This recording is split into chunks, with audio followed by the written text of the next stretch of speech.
Welcome to matrix BCS academy. আজকের online ক্লাসে আপনাদের সবাইকে স্বাগত জানাচ্ছি। আমি আবদুল্লাহিল কাফি। আজকের যে টপিক নিয়ে আলোচনা হবে সেটা হচ্ছে যে পাটিগণিত। আপনারা সবাই অনেক অনেক দিন আগে সেই মান্ধাতার আমলে বা শশাঙ্কের যুগে হয়তো পাটিগণিত নিয়ে কাজ করেছেন। তো আজকে দেখা যাক আবার আমরা সেই পাটিগণিতের যুগে ফিরে যাব। প্রথমে একটা কথা বলে নিই, ম্যাথের ব্যাপারে ডাক্তারদের একটু দুর্নাম আছে আর কি। মানে আমাদের হেটার্সরা আর কি বলে থাকে যে ডাক্তাররা ম্যাথ পারে না। ওয়েল, কথাটা হয়তো আংশিক সত্যি, কারণ এর কারণ হচ্ছে অ্যাকচুয়ালি ডাক্তারদের মানে আমাদের ম্যাথ প্রয়োজন পড়ে না। আমাদের যেহেতু ম্যাথ প্রয়োজন পড়ে না, সো আমরা ম্যাথ পারি না, ইটস ওকে। সো কোশ্চেনটা আসলে ডাক্তাররা ম্যাথ পারে কি পারে না, এই কোশ্চেনটার আসলে কোনো ভ্যালু নাই। যে কোশ্চেনটা ইম্পর্টেন্ট সেটা হচ্ছে যে যদি কোনো ক্যারিয়ার ওরিয়েন্টেড কোনো কাজে আমাকে যদি ম্যাথ পারতে হয়, যদি নতুন কোনো সমস্যা আমাকে উতরাইতে হয়, তাহলে আমি সেটাকে সাকসেসফুলি ওভারকাম করতে পারছি কিনা, এটা হচ্ছে আসল কোশ্চেন। তো এই কোশ্চেনের অ্যান্সার আমি আমার 39তম বিসিএসের যে এই একই কোচিং থেকে আমার ক্লাস নেওয়ার অভিজ্ঞতা ছিল, তো সেই অভিজ্ঞতার আলোকে আমি এই কোশ্চেনটার অ্যান্সার এভাবে দিতে চাই যে বিশ্ববিদ্যালয়গুলোর 99.99% স্টুডেন্টের চেয়ে বা সেখান থেকে পাশ করে আসা ভাইদের চেয়ে আমাদের মেডিকেলের 70% মেডিকেল থেকে পাশ করা ডাক্তাররা তাদের ক্যারিয়ারের যে কোনো রকমের ক্যারিয়ার পার্সু করার ক্ষেত্রে যে কোনো রকমের বাধা বা যে কোনো রকমের অবস্ট্রাকলকে ওভারকাম করার জন্য ওই 99%-এর চেয়ে বেশি ইফোর্ট দিয়ে থাকে এবং বেশি সাকসেসফুল হয়। এটা আমার 39তম বিসিএসের স্পেশাল বিসিএসে ম্যাট্রিক্স একাডেমিতে ক্লাস নেওয়ার অভিজ্ঞতা থেকে বলছি। সো ম্যাথ নিয়ে যদি কারো আপনাদের ভীতি থেকে থাকে, সেই ভীতি আশা করি আজকের ক্লাসের পর দূর হবে, কারণ এই ক্লাসে আমরা পাটিগণিতের বিভিন্ন জটিল বিষয়গুলো অনেক সহজে এবং শর্টকাটে, পয়েন্ট টু বি নোটেড, শর্টকাটে করার একটা বুদ্ধি বের করতে চাই। তো যাই হোক, চলুন আমরা আজকের লেকচারের কন্টেন্টগুলো দেখে নিই। কন্টেন্টের প্রথমেই রয়েছে বাস্তব সংখ্যা। বাস্তব সংখ্যার মধ্যে আমরা যে টপিকগুলো কভার করব সেটা হচ্ছে সরল অঙ্ক। ক্লাস 5-এর বৃত্তি পরীক্ষায় আসতো, আপনাদের মনে পড়ে কিনা, সরল অঙ্ক বলে একটা জিনিস।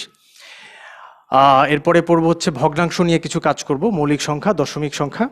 ডিটেলসে আমরা যখন পার্টিকুলার এই টপিকটাতে যাব তখন আমরা ডিটেলসে দেখতে পাবো। ওকে, দেন আমরা করব লসাগু গসাগু, দেন গড়, তারপরে ঐকিক নিয়মের কিছু ম্যাথ, তারপরে অনুপাত সমানুপাত করব, শতকরা, এবং শেষে করব সরল ও যৌগিক মুনাফা আর লাভ ক্ষতি। আচ্ছা, এই মোটামুটি এখানে টোটাল 8টা টপিক আছে। এই টপিকগুলো গত বিসিএস পরীক্ষার আলোকে আমি একটু বিশ্লেষণ করার চেষ্টা করছি যে কোন টপিকের গুরুত্ব আসলে কতটুকু। যেমন ধরেন প্রথম টপিক বাস্তব সংখ্যা, এইটা গত লাস্ট 40th বিসিএসে 2টা কোশ্চেন আসছে এই টপিক থেকে, 39-এ আসছে 3টা। তার মানে বুঝতেই পারছেন এই বাস্তব সংখ্যা টপিকটা কিন্তু আস্তে আস্তে খুব গুরুত্ব পাচ্ছে। আগে খুব একটা মানে 35তম 36তমতে দেখেন আসে নাই, অর্থাৎ খুব একটা আসতে দেখা যায় না। রিসেন্ট ইয়ার্সগুলোতে এটা খুব বেশি পরিমাণে আসতেছে। আচ্ছা, ঠিক একইভাবে আমরা অন্যান্য টপিকগুলো এখানে দেখতে পাচ্ছি। আমরা যদি কুইক একটু চলে যাই নিচের দিকে, লাভ ক্ষতি। দেখুন, লাভ ক্ষতি টপিকটা মোটামুটি এখানকার মধ্যে সবচেয়ে ইম্পর্টেন্ট টপিকগুলোর মধ্যে একটা। লাভ ক্ষতি বলতে বিক্রয় মূল্য, ক্রয় মূল্য, এই সংক্রান্ত যে ম্যাথগুলো সেগুলোর কথা বলা হচ্ছে। আচ্ছা, তো দেখেন এইখানে সবগুলা বিসিএস মিলিয়ে আমাদের আজকের লেকচারে আমরা যদি দেখি যে সবগুলা বিসিএস মিলিয়ে বাস্তব সংখ্যা থেকে কোশ্চেন আসছে। সবগুলা বলতে আমি কিন্তু 35তম থেকে কাউন্ট করা শুরু করছি। আপনারা খেয়াল করে দেখছেন যে 35তম, কারণ হচ্ছে আমরা জানি 35তমর আগ পর্যন্ত বিসিএসের সিলেবাস বা কোশ্চেন প্যাটার্ন যেই ধরনের ছিল, 35-এর থেকে শুরু করে এর পরবর্তীতে কিন্তু কোশ্চেন প্যাটার্ন চেঞ্জ হয়েছে অনেকটা।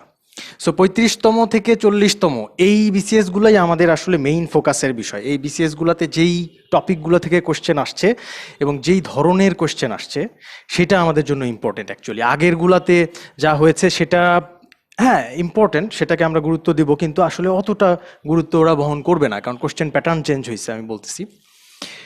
এনিওয়ে, তো আপনারা দেখেন যে বাস্তব সংখ্যা আর লাভ ক্ষতি এই দুটাকে আমাদের সর্বোচ্চ গুরুত্ব দিতে হবে। এরপরেই দেখতে পাচ্ছেন সরল যৌগিক মুনাফা, এটা অনুপাত সমানুপাত, এগুলো মোটামুটি গুরুত্বপূর্ণ।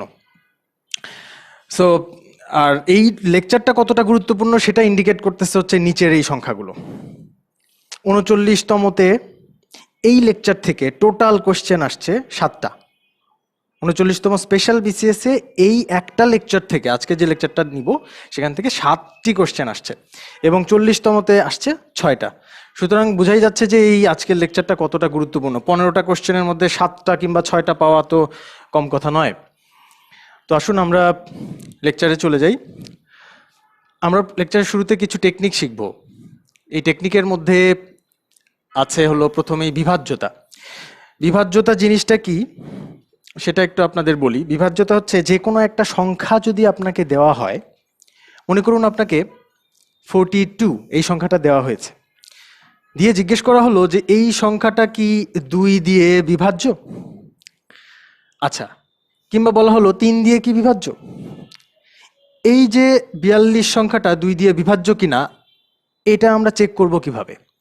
সহজে চেক করতে চাই আমরা। চাইলে 2 দিয়ে 42কে ভাগ করে 2 দুগুণে 4, 2 1কে 2 এভাবে করতে পারি, কিন্তু আমরা এই ওয়েতে আগাবো না। আমরা একটু সহজ ওয়েতে আগাতে চাই, কারণ বড় কোনো একটা সংখ্যা 4, 2, 9, 3, 5 এরকম একটা সংখ্যা যদি থাকে, তাকে যদি 2 দিয়ে ভাগ করতে হয় তাহলে তো সারাদিন চলে যাবে, তাই না? সো আমরা একটু সহজ টেকনিকে এই কৌশলগুলো শিখতে চাই। তো আসেন আমরা মোটামুটি যেই সংখ্যাগুলো নিয়ে কাজ করব সেটা হচ্ছে 2 দিয়ে। প্রথমে হচ্ছে 2 দিয়ে বিভাজ্যতা কিভাবে চেক করা যায়। যে কোনো একটা নাম্বার যদি জোড় হয়, একটা সংখ্যা যেমন 42 সংখ্যাটা একটা জোড় সংখ্যা, 56 একটা জোড় সংখ্যা, অর্থাৎ শেষের ঘরের দিকে আমি যদি খেয়াল করি, সংখ্যাটার একদম শেষের অঙ্কটা জোড় যদি হয়, যেমন এখানে 2, এখানে 6, যদি 8 থাকে, সংখ্যাটা যাই হোক না কেন, সামনে 7, 2, 5, 6 অনেক কিছু থাকতে পারে, কিন্তু শেষ ডিজিটটা যদি জোড় হয় তাহলে আমরা বুঝতে পারবো সেই সংখ্যাটা অবশ্যই 2 দিয়ে বিভাজ্য। তাহলে আমরা একটু লিখে ফেলি 2 দিয়ে বিভাজ্যতার টেকনিকটা কি। 2 দিয়ে কখন বিভাজ্য হবে? যদি শেষ অঙ্ক কি হয়? যদি শেষ অঙ্ক জোড় হয়, রাইট? ওকে, এবার আসেন 5 দিয়ে বিভাজ্যতার টেকনিক একটু দেখি আমরা। একটা সংখ্যা 5 দিয়ে বিভাজ্য কিনা সেটাও কিন্তু খুব সহজে চেক করা যায়, মানে একদম চোখের পলকে আমরা সেটা সলভ করতে পারবো। যেমন ধরেন 42 এটা 5 দিয়ে বিভাজ্য না, সবাই জানে। 50 এটা কি 5 দিয়ে বিভাজ্য? অবশ্যই 5 দিয়ে বিভাজ্য, কারণ কি শেষ ডিজিটে কি আছে? 0 আছে। যদি আমি বলি 75 এটাও 5 দিয়ে বিভাজ্য, কারণ লাস্ট ডিজিট 5। আমি যদি বলি 9, 2, 7, 8, 6, কিংবা ধরেন আমাদের শাহাদাত জুয়েল ভাইয়ের পুরো নাম্বারটা তুলে দিয়ে লাস্টে যদি আমি লিখি 0, তাহলে এটা যে 5 দিয়ে বিভাজ্য সেটা চিন্তা করতে কি খুব বেশি কষ্ট হবে? আচ্ছা, তো 2 দিয়ে বিভাজ্যতার টেকনিক আমরা দেখলাম। আমরা এবার চলে আসছি হচ্ছে 5 দিয়ে বিভাজ্যতা, তাই না? 5 দিয়ে বিভাজ্যতাও আমরা দেখে ফেলছি যে লাস্ট ডিজিট যদি কি হয়, শেষ ডিজিট যদি 0 অথবা 5, 0 অথবা 5 এই দুইটার যে কোনো একটা যদি কোনো সংখ্যা, সে সংখ্যা যত বড়ই হোক না কেন, কোনো সংখ্যার শেষ ডিজিটে থাকে তাহলে সেটা 5 দিয়ে বিভাজ্য হবে, নচেত কিন্তু হবে না। 39 5 দিয়ে বিভাজ্য হবে না। ওকে, 5-এর পরে আমরা চলে আসবো হচ্ছে 3-এ। 3 দিয়ে একটা সংখ্যা বিভাজ্য কিনা সেটা সহজে বোঝার বুদ্ধি কি? বুদ্ধি হচ্ছে আমরা একটা উদাহরণ নিয়ে সেই বুদ্ধিটা ট্রাই করে দেখি। 3, 7 আর 2, এই 372 বড় একটা সংখ্যা, কিন্তু এটা 3 দিয়ে বিভাজ্য কিনা সেটা আমরা ভাগ করতে গেলে অনেক সময় লাগবে, রাইট? সো আমরা একটা সহজ বুদ্ধি হলো এই সংখ্যাটার প্রত্যেকটা ডিজিট 2, 7 আর 3 এই ডিজিটগুলো একটু যোগ করেন তো। 7 আর 3-এ 10 আর 2 12। তাহলে এই সংখ্যাটার সবগুলো ডিজিটের সমষ্টি হচ্ছে গিয়ে 12। এই 12 সংখ্যাটা এই 12 সংখ্যাটা কি 3 দিয়ে বিভাজ্য? হ্যাঁ 3 দিয়ে বিভাজ্য। তাহলে এই পুরা সংখ্যাটাও আসলে 3 দিয়ে বিভাজ্য। বোঝা গেল কি? যদি না বোঝা যায় আরেকটা উদাহরণ নিয়ে আমরা ট্রাই করে দেখি। ধরেন 7183, এই যে একটা 4 ডিজিটের সংখ্যা, এই সংখ্যাটা 3 দিয়ে বিভাজ্য কিনা সেটা চেক করব। আসেন ডিজিটগুলো যোগ করি। 7 যোগ 1 কত হলো? 8, 8 আর 8 16, 16 আর 3 19, রাইট? 19, এই 19 সংখ্যাটা কি 3 দিয়ে বিভাজ্য? না, 3 দিয়ে বিভাজ্য না। সুতরাং পুরা সংখ্যাটাই, এই যে পুরা বিশাল একটা সংখ্যা, এই বিশাল সংখ্যাটাও 3 দিয়ে বিভাজ্য হবে না। সো আমাদের 3 দিয়ে বিভাজ্যতার কাহিনী শেষ। আমরা আশা করি বুঝতে পারছি 3 দিয়ে বিভাজ্যতা তাহলে কিভাবে হবে। সবগুলো ডিজিট এর সমষ্টি 3 দিয়ে বিভাজ্য হলে, তাই তো? সবগুলো ডিজিটের সমষ্টি যদি 3 দিয়ে বিভাজ্য হয় তাহলে সংখ্যাটাও 3 দিয়ে বিভাজ্য। ওকে, এরপরে আমরা বিভাজ্যতা চেক করব হলো, থাকলো কত? 7 আর 11, তাই তো? 7 দিয়ে, মজার ব্যাপার হচ্ছে 7 দিয়ে বিভাজ্যতা চেক করার কোনো শর্টকাট ওয়ে নাই, ঠিক আছে? বা যে শর্টকাটটা আছে সেটাও আসলে শর্টকাট বলা চলে না, লং কাট, মানে বড় সড়ো, ওটা আরো ঝামেলা আছে আর কি। সো 7 দিয়ে কোনো শর্টকাট আমরা শিখবো না। আমরা 7 তাহলে চেক করব কিভাবে? একটা সংখ্যা 7 দিয়ে বিভাজ্য কিনা সেটা সরাসরি ভাগ করেই চেক করতে হবে, আমাদের কিছু করার নাই। এরপরে তাহলে 7 এরটা একটু লিখে রাখি যে সরাসরি ভাগ, তাই তো? আচ্ছা, 11 এর একটা শর্টকাট আছে। 11 এর শর্টকাটটা দেখার জন্য আমরা আসেন একটা সংখ্যা নিয়ে ট্রাই করি। ধরেন 2 2 4 9 8, এই সংখ্যাটা 11 দিয়ে বিভাজ্য কিনা আমরা চেক করতে চাই। আসেন, ফলো করবেন আমাকে। প্রথমেই খাতায় একটু লিখে নিতে পারেন, আপনারা যারা ক্লাস করছেন খাতায় লিখে নিয়ে প্রথমে যেটা করবেন সেটা হচ্ছে ফার্স্ট ডিজিটটা এরকম একটা চিহ্ন দিয়ে কেটে দেন। ফার্স্ট ডিজিটটা কাটলাম, এক ঘর ফাঁকা রাখেন, তার পরের ঘর আবার কাটেন, এক ঘর ফাঁকা রাখেন, পরের ঘর আবার কাটেন। এই কাজটা করেছেন সবাই? এটা করে ফেলেন। আচ্ছা, করার পরে আপনি চিন্তা করেন যে এই যেই ঘরগুলো আপনি কেটেছেন, যেই ডিজিটগুলো কেটেছেন, এক ঘর পর পর কিন্তু কেটেছেন, কাটার পরে এই কাটা ডিজিটগুলো একটু যোগ করেন তো। 8 4 12, 8 2 14, কাটা ডিজিট গুলো যদি যোগ করি তাহলে আমাদের দাঁড়াচ্ছে হলো 14। এবার যেই ডিজিটগুলোকে আমরা কাটতে পারি নাই তাদের সাম একটু খেয়াল করেন তো। 9 আর 2 কত হলো? 11। এই দুইটা যদি আমি বিয়োগ করি, এই দুইটার পার্থক্য যদি নেই, পাচ্ছি কত? 3। 3 পাচ্ছি না?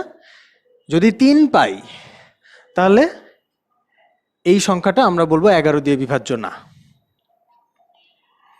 অ্যাকচুয়ালি কখন 11 দিয়ে বিভাজ্য হবে?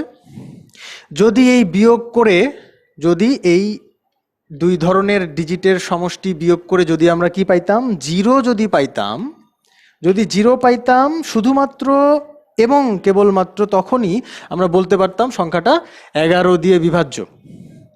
ঠিক আছে, বুঝতে পারছি?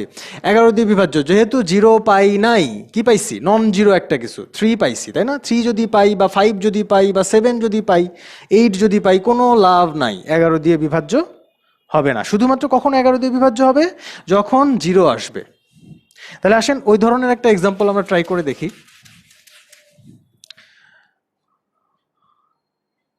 আচ্ছা, যেমন ধরেন 7183, না 7298। আচ্ছা, এই নাম্বারটা একটু ট্রাই করে আসেন। এখানে ফার্স্ট ডিজিট কাটলাম, সেকেন্ড ডিজিট রাখলাম, তারপরে কাটলাম, তারপরে রাখলাম। কাটবো রাখবো, কাটবো রাখবো সিকোয়েন্সিয়ালি। দেন কাটা ডিজিটগুলো যোগ করে দেখেন 7 আর 2 9, আর কাটি নাই তাদের যোগফল কত? 8 আর 1 9।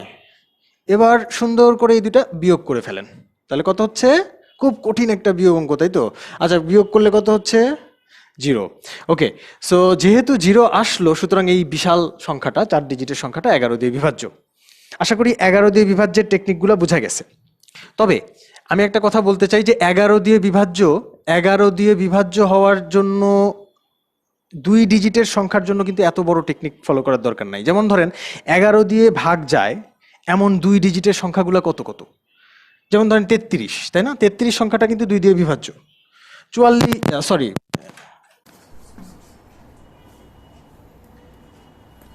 আচ্ছা, তাহলে আমরা যেটা বলছিলাম যে 2 ডিজিটের সংখ্যা 22, 33, 44, 55, 66, 77, এই সংখ্যাগুলো কি 11 দিয়ে বিভাজ্য।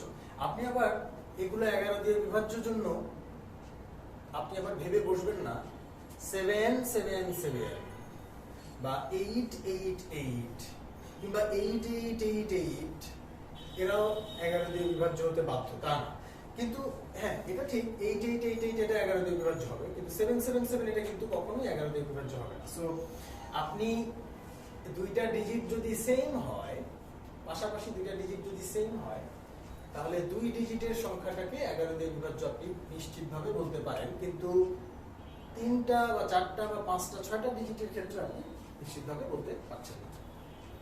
তো যাই হোক, 11 দিয়ে বিভাজ্যতার টেকনিক তাহলে মোটামুটি আমরা দুইটা শিখলাম। একটা হচ্ছে যদি সংখ্যাটা 2 ডিজিটের সংখ্যা হয় তাহলে দেখেই চেনা যাবে 11 দিয়ে বিভাজ্য হচ্ছে কিনা, 22, 33, 44, ঠিক আছে। আচ্ছা, আর যদি 2 ডিজিটের সংখ্যা না হয়, বড় সংখ্যা হয়, 3 ডিজিটের হয়, 4 ডিজিটের হয়, তাহলে আমরা কিভাবে চেক করব? ওই যে একটু আগে যেটা শিখলাম সেই ওয়েতে চেক করব।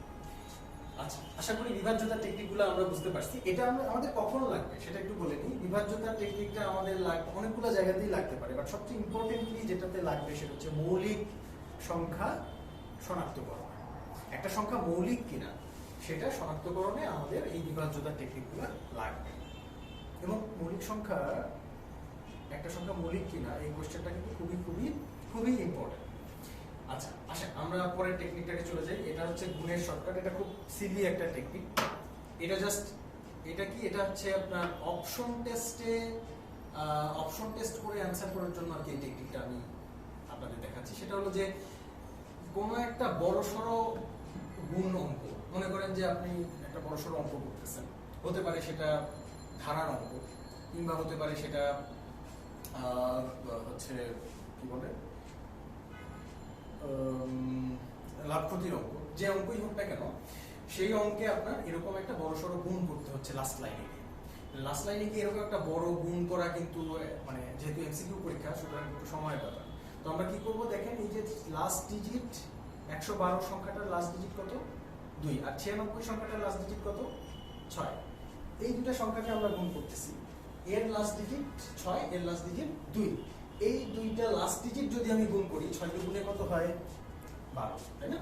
তো 12 যদি হয় তাহলে আমাদের এই দুইটা সংখ্যা গুণ করলে যে রেজাল্টটা আসবে তারও লাস্ট ডিজিট হবে হচ্ছে 12 2, ঠিক আছে। আচ্ছা, তার মানে আমরা একটা বড়সড় গুণের পুরো গুণটা হয়তো করতে পারবো না সংক্ষেপে, কিন্তু গুণের এটা গুণ করলে শেষ ডিজিটটা কত হবে সেটা আমরা সহজে বের করতে পারছি। এটা কিন্তু একটা ভালো অ্যাডভান্সমেন্ট, কারণ হচ্ছে 4টা অপশনের মধ্যে যদি মনে করেন যে 4টা অপশনের মধ্যে শুধুমাত্র একটা অপশনের শেষ ডিজিট 2 আছে, তাহলে কিন্তু আমাদের মানে কেল্লা ফতে, আমাদের আর কিছু চিন্তা করতে হচ্ছে না, এত বড় গুণ আমাদের করতে হবে না, তাই তো? আচ্ছা, তো এটা হচ্ছে আমাদের একটা টেকনিক।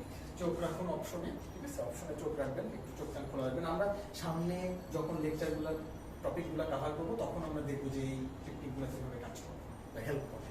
ওকে, আসন্ন মান, আরেকটা টেকনিক আমরা শিখবো হচ্ছে আসন্ন মানের টেকনিক। এটা আপনারা খেয়াল করেন যখন আমাদের কোনো একটা ক্যালকুলেশনের সাপেক্ষে, ধরেন কোনো একটা ম্যাথে একটা ক্যালকুলেশন, যেহেতু ক্যালকুলেটর আপনাকে দেওয়া নাই, সুতরাং আপনার এই মাথাটাকেই ক্যালকুলেটর হিসেবে ইউজ করতে হবে।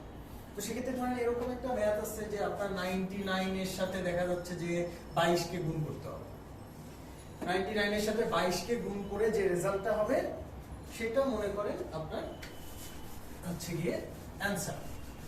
এখন 99 এর সাথে 22 গুণ করা আপনি কি মনে করছেন চারটেখানি কথা, অনেক সময় লাগবে, হ্যাঁ? সুতরাং আমরা যেটা করব, এই 99 কে 100 ধরে নেব, ঠিক আছে, 100 ধরে নিয়ে 22 দিয়ে গুণ করে, তাহলে দেখেন খুব সহজ 2200, ঠিক আছে। সুতরাং কোনো একটা গুণে এইরকম 99 বা 999 বা ধরেন 998 এরকম একদম রাউন্ড ফিগার, যেমন এটা কার কাছাকাছি, 1000 এর কাছাকাছি, রাউন্ড ফিগারের খুব কাছাকাছি যদি কোনো নাম্বার থাকে তাহলে সেই নাম্বারটাকে আমরা রাউন্ড ফিগার করে দিই, ঠিক আছে। তাতে কি হবে, তাতে আমাদের অ্যানসারটা যা হওয়ার কথা তার থেকে একটু বেশি হবে, কিন্তু ওটা আপনি অপশনে দেখবেন যে মোটামুটি অ্যান্সারগুলো দূরে দূরে, যেমন ধরেন একটা অ্যান্সার আছে 1700, ধরেন আরেকটা আছে হচ্ছে 1900, আরেকটা আছে ধরেন 2196 সামথিং, আরেকটা আছে ধরেন মনে করেন যে 3080, ঠিক আছে, মনে করেন এরকম অপশন আছে। এরকম অপশন যদি থাকে এবং সেই ম্যাথটা যদি হয় 99 × 22 এটার ক্যালকুলেশনের রেজাল্ট, তাহলে আপনি অবভিয়াসলি বুঝতে পারছেন 2200 খুব কাছাকাছি কে 2196, সুতরাং এটাতে অ্যান্সার দিয়ে আসবে।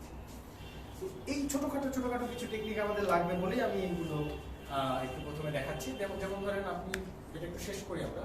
এখানে কি কি আছে, 99 যদি থাকে তাকে 100 বানানো যাবে। আপনি বুঝতে পারলেন 98 যদি থাকে তাকেও আমরা 100 ধরে নিতে পারি। আচ্ছা 3.87, একটু খেয়াল করেন 3.87 কে আমরা ধরে নিতে পারি কত, 3.9। যদি খুব সূক্ষ্ম হিসাব করতে হয় তাহলে 3.87 কে 3.9 এর মতো ধরে নেওয়া যায়। 3.83 কে আমরা 3.8 ধরে নিতে পারি, কারণ এটা 3.8 এর কাছাকাছি। আপনি দেখেন 8 এর পরের ডিজিটটা কত, 3 না? যেহেতু 3, 8 এর পরের ডিজিটটা যেহেতু 3, সুতরাং আমি 3 টাকে মুছে দিলাম, একদম মুছে দিলাম। আর 8 এর পরের ডিজিট দেখেন এখানে কত ছিল, 7 ছিল। যখন 7 ছিল তখন কিন্তু আমি জাস্ট এটাকে জাস্ট মুছে দিচ্ছি না, আমি কি করছি, 8 এর সাথে একটা 1 যোগ করছি, অর্থাৎ 8 কে 9 বানাই দিচ্ছি। কারণ আপনি চিন্তা করে দেখেন 87 সংখ্যাটা কার কাছাকাছি, 90 এর কাছাকাছি না, এই জন্য এখানে 90 লিখছি। আর 83 সংখ্যাটা কিন্তু 90 এর চেয়ে 80 কাছাকাছি বেশি, এই জন্য 8 লিখছি, ঠিক আছে? আচ্ছা এখানে একটু খেয়াল করেন 0.09, এই যে 9, এই 9টাকে যদি আমি কেটে ফেলতে চাই, 0 পয়েন্টের পরে কয় ঘর আছে, 2 ঘর আছে না? 2 ঘরের 1 ঘর যদি, অর্থাৎ শেষের ঘরটা যদি আমি বাদ দিতে চাই, তাহলে কি করব, আগের ঘরে 1 যোগ করব। কখন 1 যোগ করব, যদি পরে এই জায়গাটাতে কি থাকে, 5 বা 5 এর বেশি থাকে, তাই তো? যেমন এই যে এখানে ধরেন 8 এর পরে 7 ছিল, আমি 7 মুছে দিতে চাইও মুছে একদম দিই নাই, কারণ কি, এটা 7 আছে যেহেতু, অর্থাৎ 5 এর বেশি, সুতরাং আমরা কি করছি, 8 এর সাথে 1 যোগ করে 7 কে মুছে দিচ্ছি। এখানে কিন্তু 1 যোগ করি নাই, কারণ 5 এর চেয়ে ছোট আছে 3। এখানে যখন আমি 9 কে বাদ দিতে যাব, তখন যেহেতু এটা 5 এর বেশি এবং অনেক বেশি, আসলে 5 এর একদম অনেক বেশি, সর্বোচ্চ যতটুকু বেশি হওয়া সম্ভব, তাহলে কি করব, 9 এর আগের ডিজিটে আমরা 0 এর সাথে 1 যোগ করে দিলাম, তাহলে এটা হয়ে গেল 1, আর 9 কে মুছে দিতে পারলাম। তাহলে 0.09 অ্যাকচুয়ালি 0.1 এটা লেখা যায়। ওকে, আসেন আমরা পরের টেকনিকটা দেখি। পরের টেকনিক হচ্ছে আমাদের এস্টিমেশন, বা বাংলা আমরা করতে পারি আন্দাজ করা আর কি। কিছু জিনিস আমাদের আন্দাজ করতে পারতে হবে, এটা খুব ভালো একটা টেকনিক আর কি। ধরেন এখানে যে দুইটা উদাহরণ দিচ্ছি সে দুটো নিয়ে ট্রাই করি আমরা। √10 এটার ভ্যালু কত? এটার ভ্যালু নিশ্চিতভাবেই আপনি সরাসরি বের করতে পারবেন না, তাই তো? আপনি তো আর কম্পিউটার না বা ক্যালকুলেটর না, সো এটা বের করা আপনার জন্য টাফ, আমরা কেউই পারবো না। সুতরাং এইটার ক্যালকুলেশন আমি কিভাবে করব, আন্দাজ করে কিভাবে করতে পারি, সেটা হচ্ছে আপনি চিন্তা করেন 10 এর রুট হয়তো আপনি করতে পারছেন না, কিন্তু 10 এর খুব কাছাকাছি একটা সংখ্যার কথা চিন্তা করেন, যেমন 9 এর রুট কি আপনি করতে পারবেন না? অবশ্যই, 9 তো খুব ইজি। 9 এর রুট করলে কত হয়, 3। 9 এর রুট যদি 3 হয়, তাহলে 10 এর রুট কি হবে, 3 থেকে 9 এর চেয়ে 10 একটু বড় না? 9 এর চেয়ে 10 যেহেতু একটু বড়, সুতরাং 3 থেকে একটু বেশি হবে। এর একটু বেশি কত বেশি, 3.1। আপনি কি 3.7 লিখবেন? লিখবেন না। কেন লিখবেন না? কারণ বলেন তো, কারণ 3.7 কার কাছাকাছি হয়ে যাচ্ছে, 4 এর কাছাকাছি হয়ে যাচ্ছে। সেক্ষেত্রে তো √16 এর কাছাকাছি হইতে হইতো। যদি আপনাকে, যেমন ধরেন যদি আপনাকে বলা হয় যে √15, ওইখানে দেখেন দেওয়া আছে √10 এর পাশে আরেকটা কোশ্চেন আমি দিছি হচ্ছে √15, তাই তো? √15 কে যখন আমি রুট করব, 15 এর সবচেয়ে কাছাকাছি সংখ্যা কোনটা? 16। তাহলে এটাকে যদি আমি 16 চিন্তা করি, 16 রুট হবে 4, কিন্তু সংখ্যাটা তো 16 না, সংখ্যাটা কত, 15, তার মানে 4 এর চেয়ে একটু কম হবে। এইখানে আমি লিখব হলো 3.9, আর √10 এর জায়গায় আমি লিখছি কত, 3.1। বুঝা গেছে? যদি থাকে ধরেন √14, তাহলে লিখবো হচ্ছে 3.8, এরকম আর কি। আচ্ছা, এরকম মোটামুটি আন্দাজ করতে পারলে আমাদের ক্যালকুলেশন সহজ হবে। যেমন ধরেন কখনো কখনো এরকম থাকবে যে কোন সংখ্যাটা সবচেয়ে বড়, 2√3 বড় নাকি 5 বড়। আপনি দেখেন তো, এটা হিসাব করা কিন্তু ক্যালকুলেটর ছাড়া আপনার পক্ষে প্রায় অসম্ভব বলে মনে হতে পারে, কিন্তু আমরা খুব চমৎকার করে এই বুদ্ধি দিয়ে করতে পারি। বা 2√3 না, আমরা এখানকার উদাহরণ নিই, ধরেন 2√10, এটা বড় নাকি 6 বড়, আমরা এই কোশ্চেনটা করব। 2√10 বড় না 6 বড়? এখন আপনি চিন্তা করেন √10 এর ভ্যালু কত, একটু আগে আমরা ক্যালকুলেশন করছি, √10 এর ভ্যালু কত, 3.1 এর মতো, তাই না? তাহলে √10 যদি 3.1 এর মতো হয় তাহলে তার 2 গুণ কত হবে? 3.1 ইনটু 2, দ্যাট মিন্স সেটা হবে হলো 6.2। তাহলে 2 ইনটু √10, এটা যদি 6.2 হয়, এটা যদি 6.2 হয় তাহলে সেটা অবশ্যই 6 এর চেয়ে বড়। তার মানে আমরা বলতে পারি 2√10 এই জিনিসটা ইজ গ্রেটার দ্যান 6, তাই তো? দেখেন খুব সহজে আমরা কিন্তু এটা বলে দিতে পারতাম। যদি আমরা এই টেকনিকটা না জানতাম তাহলে কিন্তু এটা নিয়ে হিমশিম খাইতাম, 2√10 6 এর চেয়ে বড় নাকি ছোট, তাই না? সুতরাং এটা খুব ইউজফুল টেকনিক আর কি। এনিওয়ে, এসে আমরা পরের ব্যাপারে চলে যাব। আচ্ছা, এখানে আরেকটা কথা বলা হয়েছে, এটা অ্যাকচুয়ালি নিচে যেটা বলা হয়েছে এটা খুবই খুবই ইম্পর্টেন্ট একটা বলতে পারেন সাজেশন আপনাদের জন্য। কেন ইম্পর্টেন্ট? কারণ হচ্ছে এটা যতটা না ম্যাথে লাগবে তার চেয়ে বেশি মানসিক দক্ষতায় আপনাদের খুব কাজে দিবে। মানসিক দক্ষতায় যে সংখ্যার প্যাটার্নগুলো আবিষ্কার করতে এগুলো হেল্প করে। সেটা কি? সেটা হচ্ছে যে বর্গ সংখ্যাগুলো আপনাকে জানতে হবে, 1 থেকে 15 পর্যন্ত স্কোয়ারগুলো। ঠিক আছে, আমি বুঝাতে পারছি কি 1 থেকে 15 পর্যন্ত স্কোয়ার বলতে কি বুঝাচ্ছি? আমি 1 স্কোয়ার মানে 1, 2 স্কোয়ার মানে 4, এগুলো তো আমরা সবাই জানি। কিন্তু 12 স্কোয়ার মানে কত? 140, মুখস্থ আছে নিশ্চয়ই। আচ্ছা, 11 স্কোয়ার কত? 121। এই জিনিসগুলো অর্থাৎ 1 থেকে 15 পর্যন্ত এই স্কোয়ার নাম্বারগুলো আমরা একটু মুখস্থ রাখতে চাই। আরো রাখতে চাই মুখস্থ কিউব, কিছু কিউব মুখস্থ রাখতে চাই। যেমন ধরেন 1 থেকে 6 পর্যন্ত কিউব মুখস্থ রাখতে পারেন। আর 1 থেকে মোটামুটি 3 পর্যন্ত আপনি হচ্ছে 4th পাওয়ার পর্যন্ত মুখস্থ রাখতে পারেন, অর্থাৎ 3 to the power 4, 2 to the পাওয়ার 4, এগুলো কাজে দেয়। ট্রাস্ট মি, এগুলো খুবই খুবই কাজে দেয় মানসিক দক্ষতার ক্ষেত্রে, বিশেষ করে এখানেও লাগবে হয়তো দুই একটা জায়গায়, কিন্তু মানসিক দক্ষতার ক্ষেত্রে সবচেয়ে বেশি কাজে লাগে। এরপরে টেকনিকে চলে যাই। পরের টেকনিকটা এটা দেখেন, আবৃত দশমিক ও দশমিক সংখ্যা। আবৃত দশমিক আর দশমিক সংখ্যাকে ভগ্নাংশে রূপান্তর করতে চাই। আবৃত দশমিক একটা সংখ্যা, সেটাকে কিন্তু ভগ্নাংশ বানানো যায়। যেমন ধরেন 1 এর উপরে একটা ডট, 1 এর মাথার উপরে একটা টিকলি বসাই দিচ্ছি, ঠিক আছে, ওইটা। আচ্ছা, ওকে, 1 এর মাথার উপরে একটা ডট দিলাম, এইটা হয়ে গেল কি 1। এটা কিন্তু 0.1 না, এটা কিন্তু 1ও না, এটা তাহলে কি? আচ্ছা, এটা কি? এটা আমরা আবিষ্কার করবো। এটা আবিষ্কার করবো হচ্ছে এইভাবে, দেখেন 1 এর উপরে যদি একটা, সরি আমার এখানে একটু, আচ্ছা, আমরা আবৃত দশমিক সংখ্যাকে ভগ্নাংশে রূপান্তর করতে চাচ্ছি। এখন প্রথম যে আবৃত দশমিক সংখ্যাটাকে ভগ্নাংশে রূপান্তর করবো সেটা হলো 0.1, এবং এই 1 এর উপরে হচ্ছে গিয়ে ক্যাপ, ঠিক আছে, পৌনঃপুনিক। এটাকে পৌনঃপুনিক বলে, টিকলির মতো যে জিনিসটা, এটাকে পৌনঃপুনিক বলা হচ্ছে। তো এই 0.1 এর উপর পৌনঃপুনিক, এই কথাটার অর্থ কি? এই সংখ্যাটা আসলে কত? এই সংখ্যাটা কি আসলে 0.1, নাকি এই সংখ্যাটা হচ্ছে 0.11, নাকি 0.111? না, অ্যাকচুয়ালি এই সংখ্যাটা এই তিনটার কোনোটাই না। 0.1 এর উপরে এই ডট, এই কথার মানে হচ্ছে এই সংখ্যাটা হলো 0. এই যে 1 এর উপরে ডট আছে, এই জন্য 1 কি হবে? 1 সারা জীবন ধরে চলতে থাকবে, নন স্টপ 1 1 1 1 1 1 1। এই 1 এর কোনো শেষ নাই, অর্থাৎ অসীম সংখ্যক 1 এখানে থাকবে। তাই বলে কি সংখ্যাটা অসীম হয়ে যাচ্ছে নাকি? সংখ্যাটা কি বিশাল হয়ে যাচ্ছে? তা কিন্তু হচ্ছে না। খেয়াল করে দেখেন এই 1 গুলো কোথায়?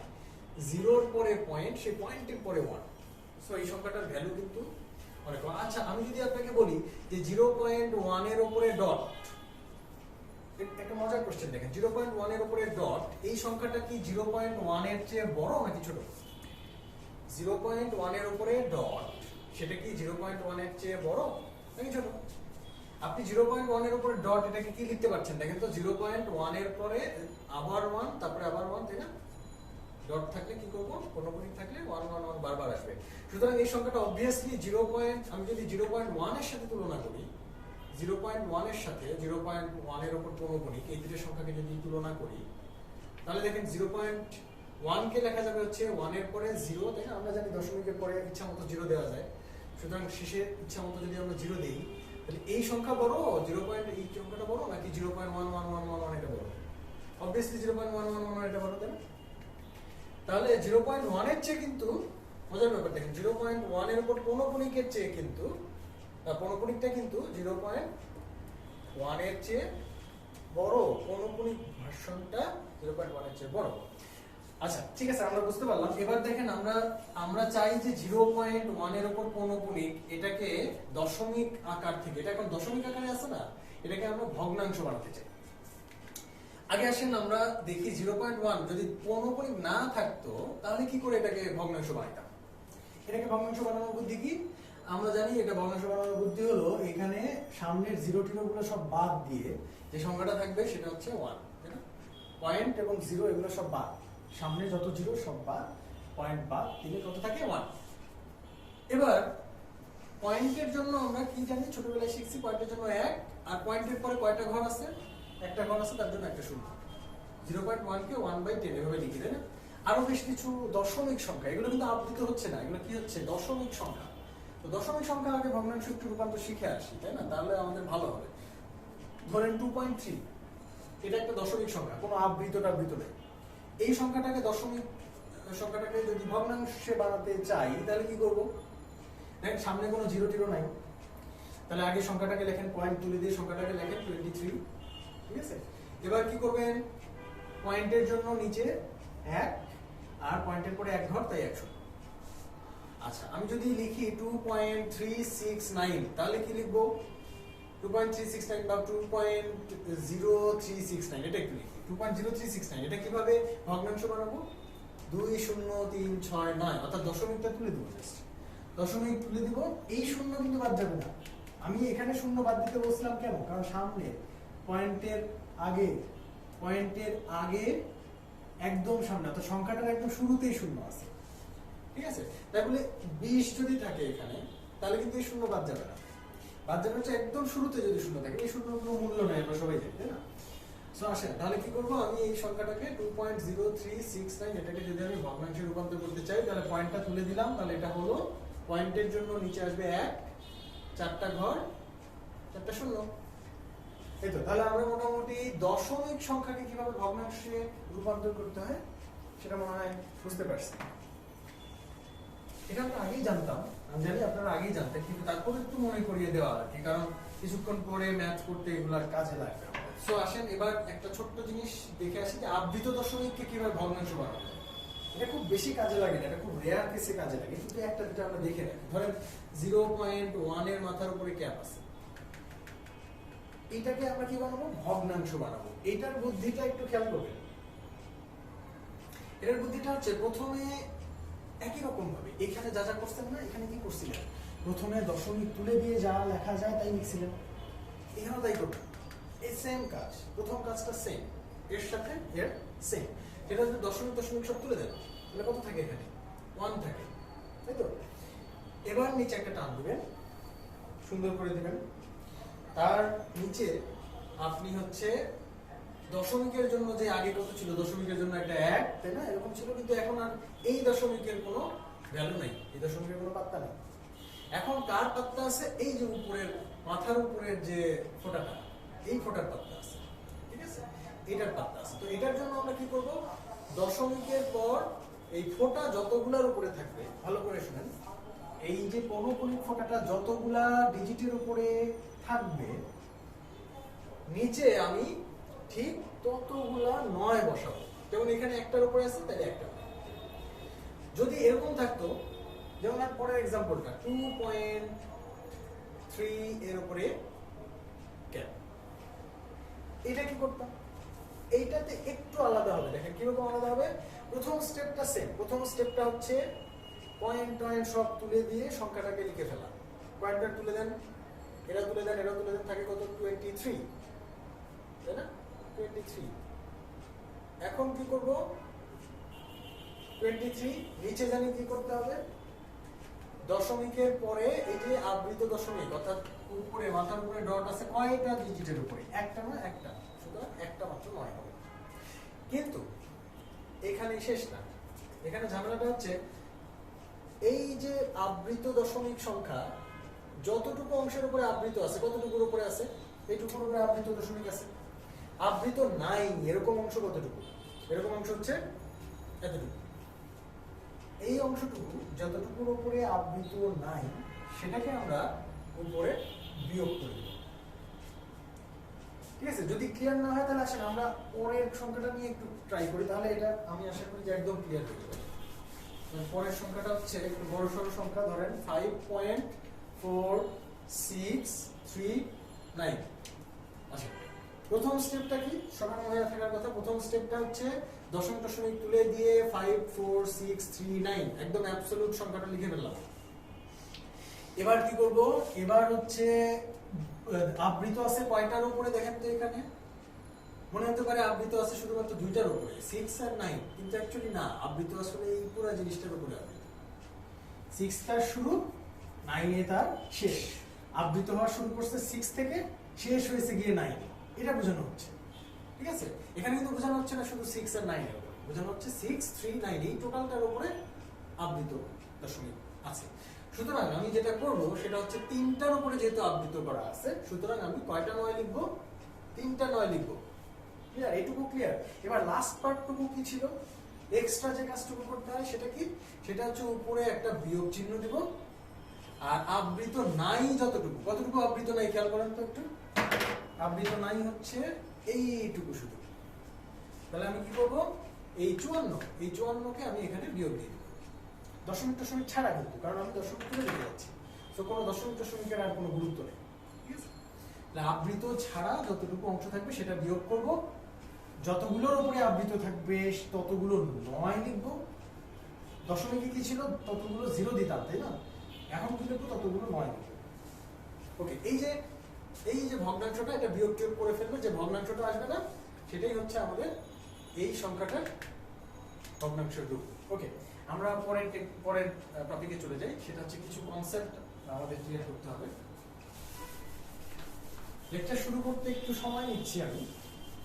টেকনিক, কনসেপ্ট এগুলো শেখাতে মোটামুটি 40 মিনিটের মতো আমি নিব, কারণ হচ্ছে এইগুলো আপনার পরের কন্টেন্টগুলোতে হেল্প করবে। পরের কন্টেন্টগুলো তখন দ্রুত শেষ হয়ে যাবে। আচ্ছা, এটা নিয়ে টেনশন করার কিছু নেই, এবং এই টেকনিক এবং কনসেপ্টগুলো আপনাকে প্রচন্ড রকমের হেল্প করবে, আপনি পরে বুঝতে পারবেন আর কি।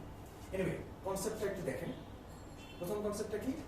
একের চেয়ে ছোট সংখ্যা যদি হয়, ভালো করে বুঝে দেখেন কি বলছি। একের চেয়ে ছোট সংখ্যা, একের চেয়ে ছোট সংখ্যা দেখতে কেমন হয়? একের চেয়ে ছোট সংখ্যা দেখতে হয় হলো 0.9, 0.7, তাই না? 0.3, অর্থাৎ সামনে একটা 0 থাকে, তাই তো? একের চেয়ে ছোট সংখ্যা যদি দশমিক আকারে লিখি, তাহলে সেই সংখ্যাগুলো দেখতে কিন্তু এরকম হয়।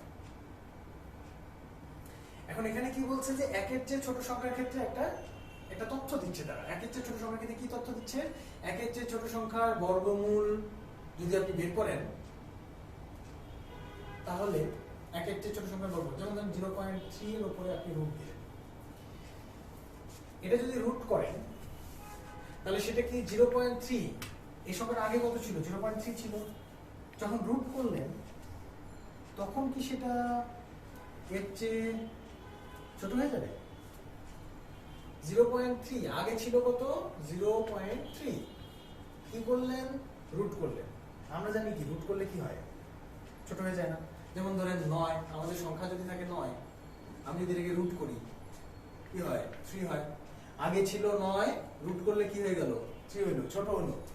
রুট করলে কি হয়? রুট করলে লেখেন, একটু খাতায় লিখে রাখেন, রুট করলে ছোট হয়, তাই না? রুট করলে ছোট হয়, এই কথাটা শুধুমাত্র প্রযোজ্য। রুট করলে ছোট হয় এইটা শুধু একের চেয়ে বড় সংখ্যার জন্য প্রযোজ্য। একের চেয়ে বড় সংখ্যার জন্য প্রযোজ্য। ঠিক আছে, রুট করলে যে ছোট হয় এটা তো আমরা সারা জীবন দেখে আসছি, রুট করলে ছোট হয়, কিন্তু মানে আমরা খুব অবাক হয়ে হয়তো খেয়াল করছি যে না, রুট করলে বড় হয়ে যেতে পারে। কিরকম বড় হয়ে যেতে পারে? যেমন একটা উদাহরণ না দিলে নিশ্চয়ই এটা ক্লিয়ার হবে না। যেমন মনে করেন 0.9 কে যদি আমরা রুট করি, আচ্ছা এটা রুট করে একটু ঝামেলা হবে, আমরা আরেকটা সংখ্যা নিই, দেখেন 0.09, এটা নিই। 0.09 কে যদি আমরা রুট করি তাহলে কি পাবো জানেন? পাবো হচ্ছে 0.3। 0.09, তার মানে কি এটা দশমিকের পরে একটা জিরো দিয়ে তারপরে নয়, এটা খুবই ছোট একটা সংখ্যা। আর 0.3 কথা একটু ভাবেন তো, অবশ্যই 0.09 এর চেয়ে 0.3 অনেক বড় না? অবশ্যই বড়, তাই না? তাহলে 0.3 পাওয়া গেল 0.09 কে রুট করে, অর্থাৎ রুট করার ফলে সংখ্যাটা কি হয়ে গেল, রুট করার ফলে সংখ্যাটা বড় হয়ে গেল। অর্থাৎ একের চেয়ে ছোট সংখ্যাকে রুট করলে কি হয়, বড় হয়। একের চেয়ে ছোট সংখ্যাকে রুট করলে বড় হয়, একের চেয়ে বড় সংখ্যাকে রুট করলে ছোট হয়। এই কনসেপ্টটা একটু মাথায় রাখবেন। তাহলে এখানে কি চিহ্ন, এই যে এখানে প্রশ্নবোধক চিহ্ন আছে, এখানে কি হবে 0.3, এটার উপর রুট যেহেতু করছেন তাহলে কি হয়ে গেছে, এটা বড় হয়ে গেছে। আর 0.3 এটা কি ছোট, এর থেকে এটা রুট অংশটা বড় হয়ে গেছে। তাহলে কি করবো, এই চিহ্নটা দিব। কোশ্চেনের এখানে হবে আমার এইটা, দেখেন এখানে একটু করে দেওয়া আছে। এরপরে দেখেন ভগ্নাংশের যোগ বিয়োগ। ভগ্নাংশের যোগ বিয়োগ আমার মনে হয় আপনারা সবাই এটা পারেন, কিন্তু তারপর আমরা একটু দেখে আসি। ধরেন 5.63, 1.01, 1.0001 আর 2.1, মনে করেন এই চারটা সংখ্যাকে যোগ করতে বলা হয়েছে, ঠিক আছে? আচ্ছা, একটা কাজ করেন, এই সংখ্যাটাকে আপনি 32.1 লেখেন, লাস্ট সংখ্যাটাকে 32.1 লেখেন। এই চারটা সংখ্যা দ্বারা যোগ করতে বলা হয়েছে। আমি কি করে যোগ করব, সরি এটা কি ভগ্নাংশের যোগ, সরি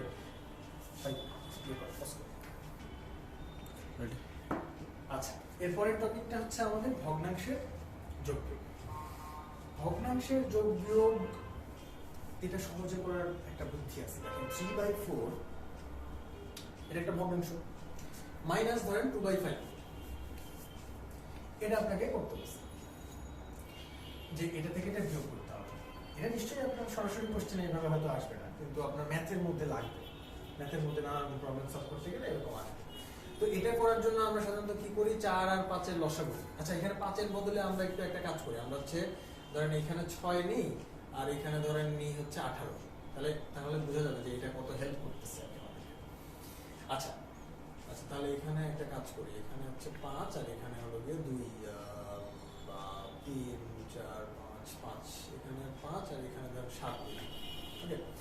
আচ্ছা, তাহলে এই ভগ্নাংশটা আমরা বিয়োগ করতে চাই।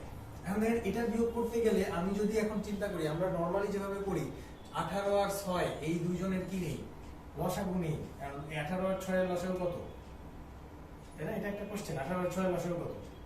18 আর 6 এর লসাগু হয়তো আপনি মানে চট করে বলে দিতে পারেন যে 18। হ্যাঁ, লসাগু আসলে 18ই হবে, কিন্তু যদি অন্য কোনো সংখ্যা থাকে, যেমন ধরেন এখানে ধরেন ছিল হচ্ছে গিয়ে 21, মনে করেন এখানে 21, 18 দিয়েও কোনো লাভ হয়নি। ধরেন এখানে 21 দিলাম একটা সংখ্যা, যদি 21 দিই তাহলে 6 আর 21 এর লসাগু কত, এটা কিন্তু চট করে বলা যাচ্ছে না, ঝামেলা আছে। সুতরাং আপনি যখন এই লসাগুর কনসেপ্টে যাচ্ছেন তখন কিন্তু আপনার সময় যাচ্ছে, কারণ লসাগু বের করার একটা ব্যাপার আছে, লসাগু বের করতে গেলে একটা সময় লাগবে। সুতরাং আমরা লসাগু বের না করে ভগ্নাংশের বিয়োগ বা যোগ করতে চাই, ঠিক আছে? সেক্ষেত্রে আমরা কি করতে পারি, এটাকে ধরেন আমি লিখলাম 2 ধরেন লিখলাম হচ্ছে 5, এটা দিই। আচ্ছা, ধরেন এটা বিয়োগ করবো, তাহলে কি করবো, নিচের দুইটার লসাগু বের না করে আমরা কি করবো, নিচের দুইটাকে সরাসরি গুণ করে ফেলবো। 6 আর 5 গুণ করেন তো, 6 × 5, ঠিক আছে? এবার আড়াআড়ি গুণ করবেন, ভালো করে খেয়াল করেন, আড়াআড়ি 5 আর 5 কত হয়, 5 5 এ 25, মাঝখানে কি চিহ্ন, মাইনাস, সুতরাং মাইনাস হবে। আবার এই পাশে আড়াআড়ি হবে, 6 × 12, তাহলে কত হলো, এখানে 13 আর নিচে হলো 30। আচ্ছা, আরেকটা উদাহরণ দেখি, তাহলে ক্লিয়ার হবে। মনে করেন 2/3 প্লাস 5/, মনে করেন হচ্ছে 8। কি করবো আমরা, লসাগু টসাগুর চিন্তাতেই যাবো না, একদম 3 × 8, 8 2 16 প্লাস 3 5 15, এখানে প্লাস ছিল তাই এখানে প্লাস দিলাম, ঠিক আছে? আচ্ছা, আশা করি বুঝতে পারছেন। কিংবা ধরেন 1/5 প্লাস 1/7, এটা করতে হবে।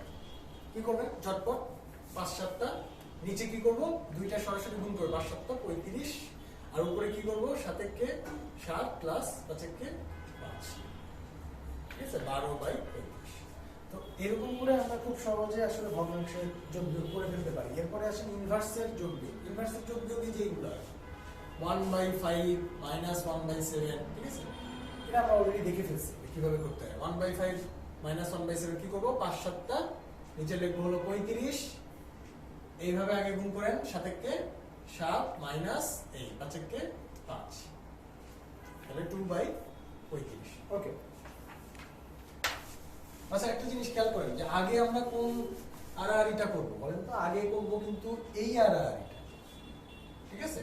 অর্থাৎ এই কোণা থেকে এই কোণা 1/5 1/7 এই আড়াআড়িটা আগে করবো, 7 তারপরে এটা করবো 5। আগে উপরেরটা থেকে নিচে যাবে, তারপরে নিচেরটা থেকে উপরে যাবে, ঠিক আছে? আর নিচে কত ছিল, নিচে যে 5 7টা বই, সবসময় নিচের দুটা গুণ করবো, কোনো লসাগুর ঝামেলা আমরা যাবো না, কারণ ছোট ছোট অঙ্ক থাকে তো।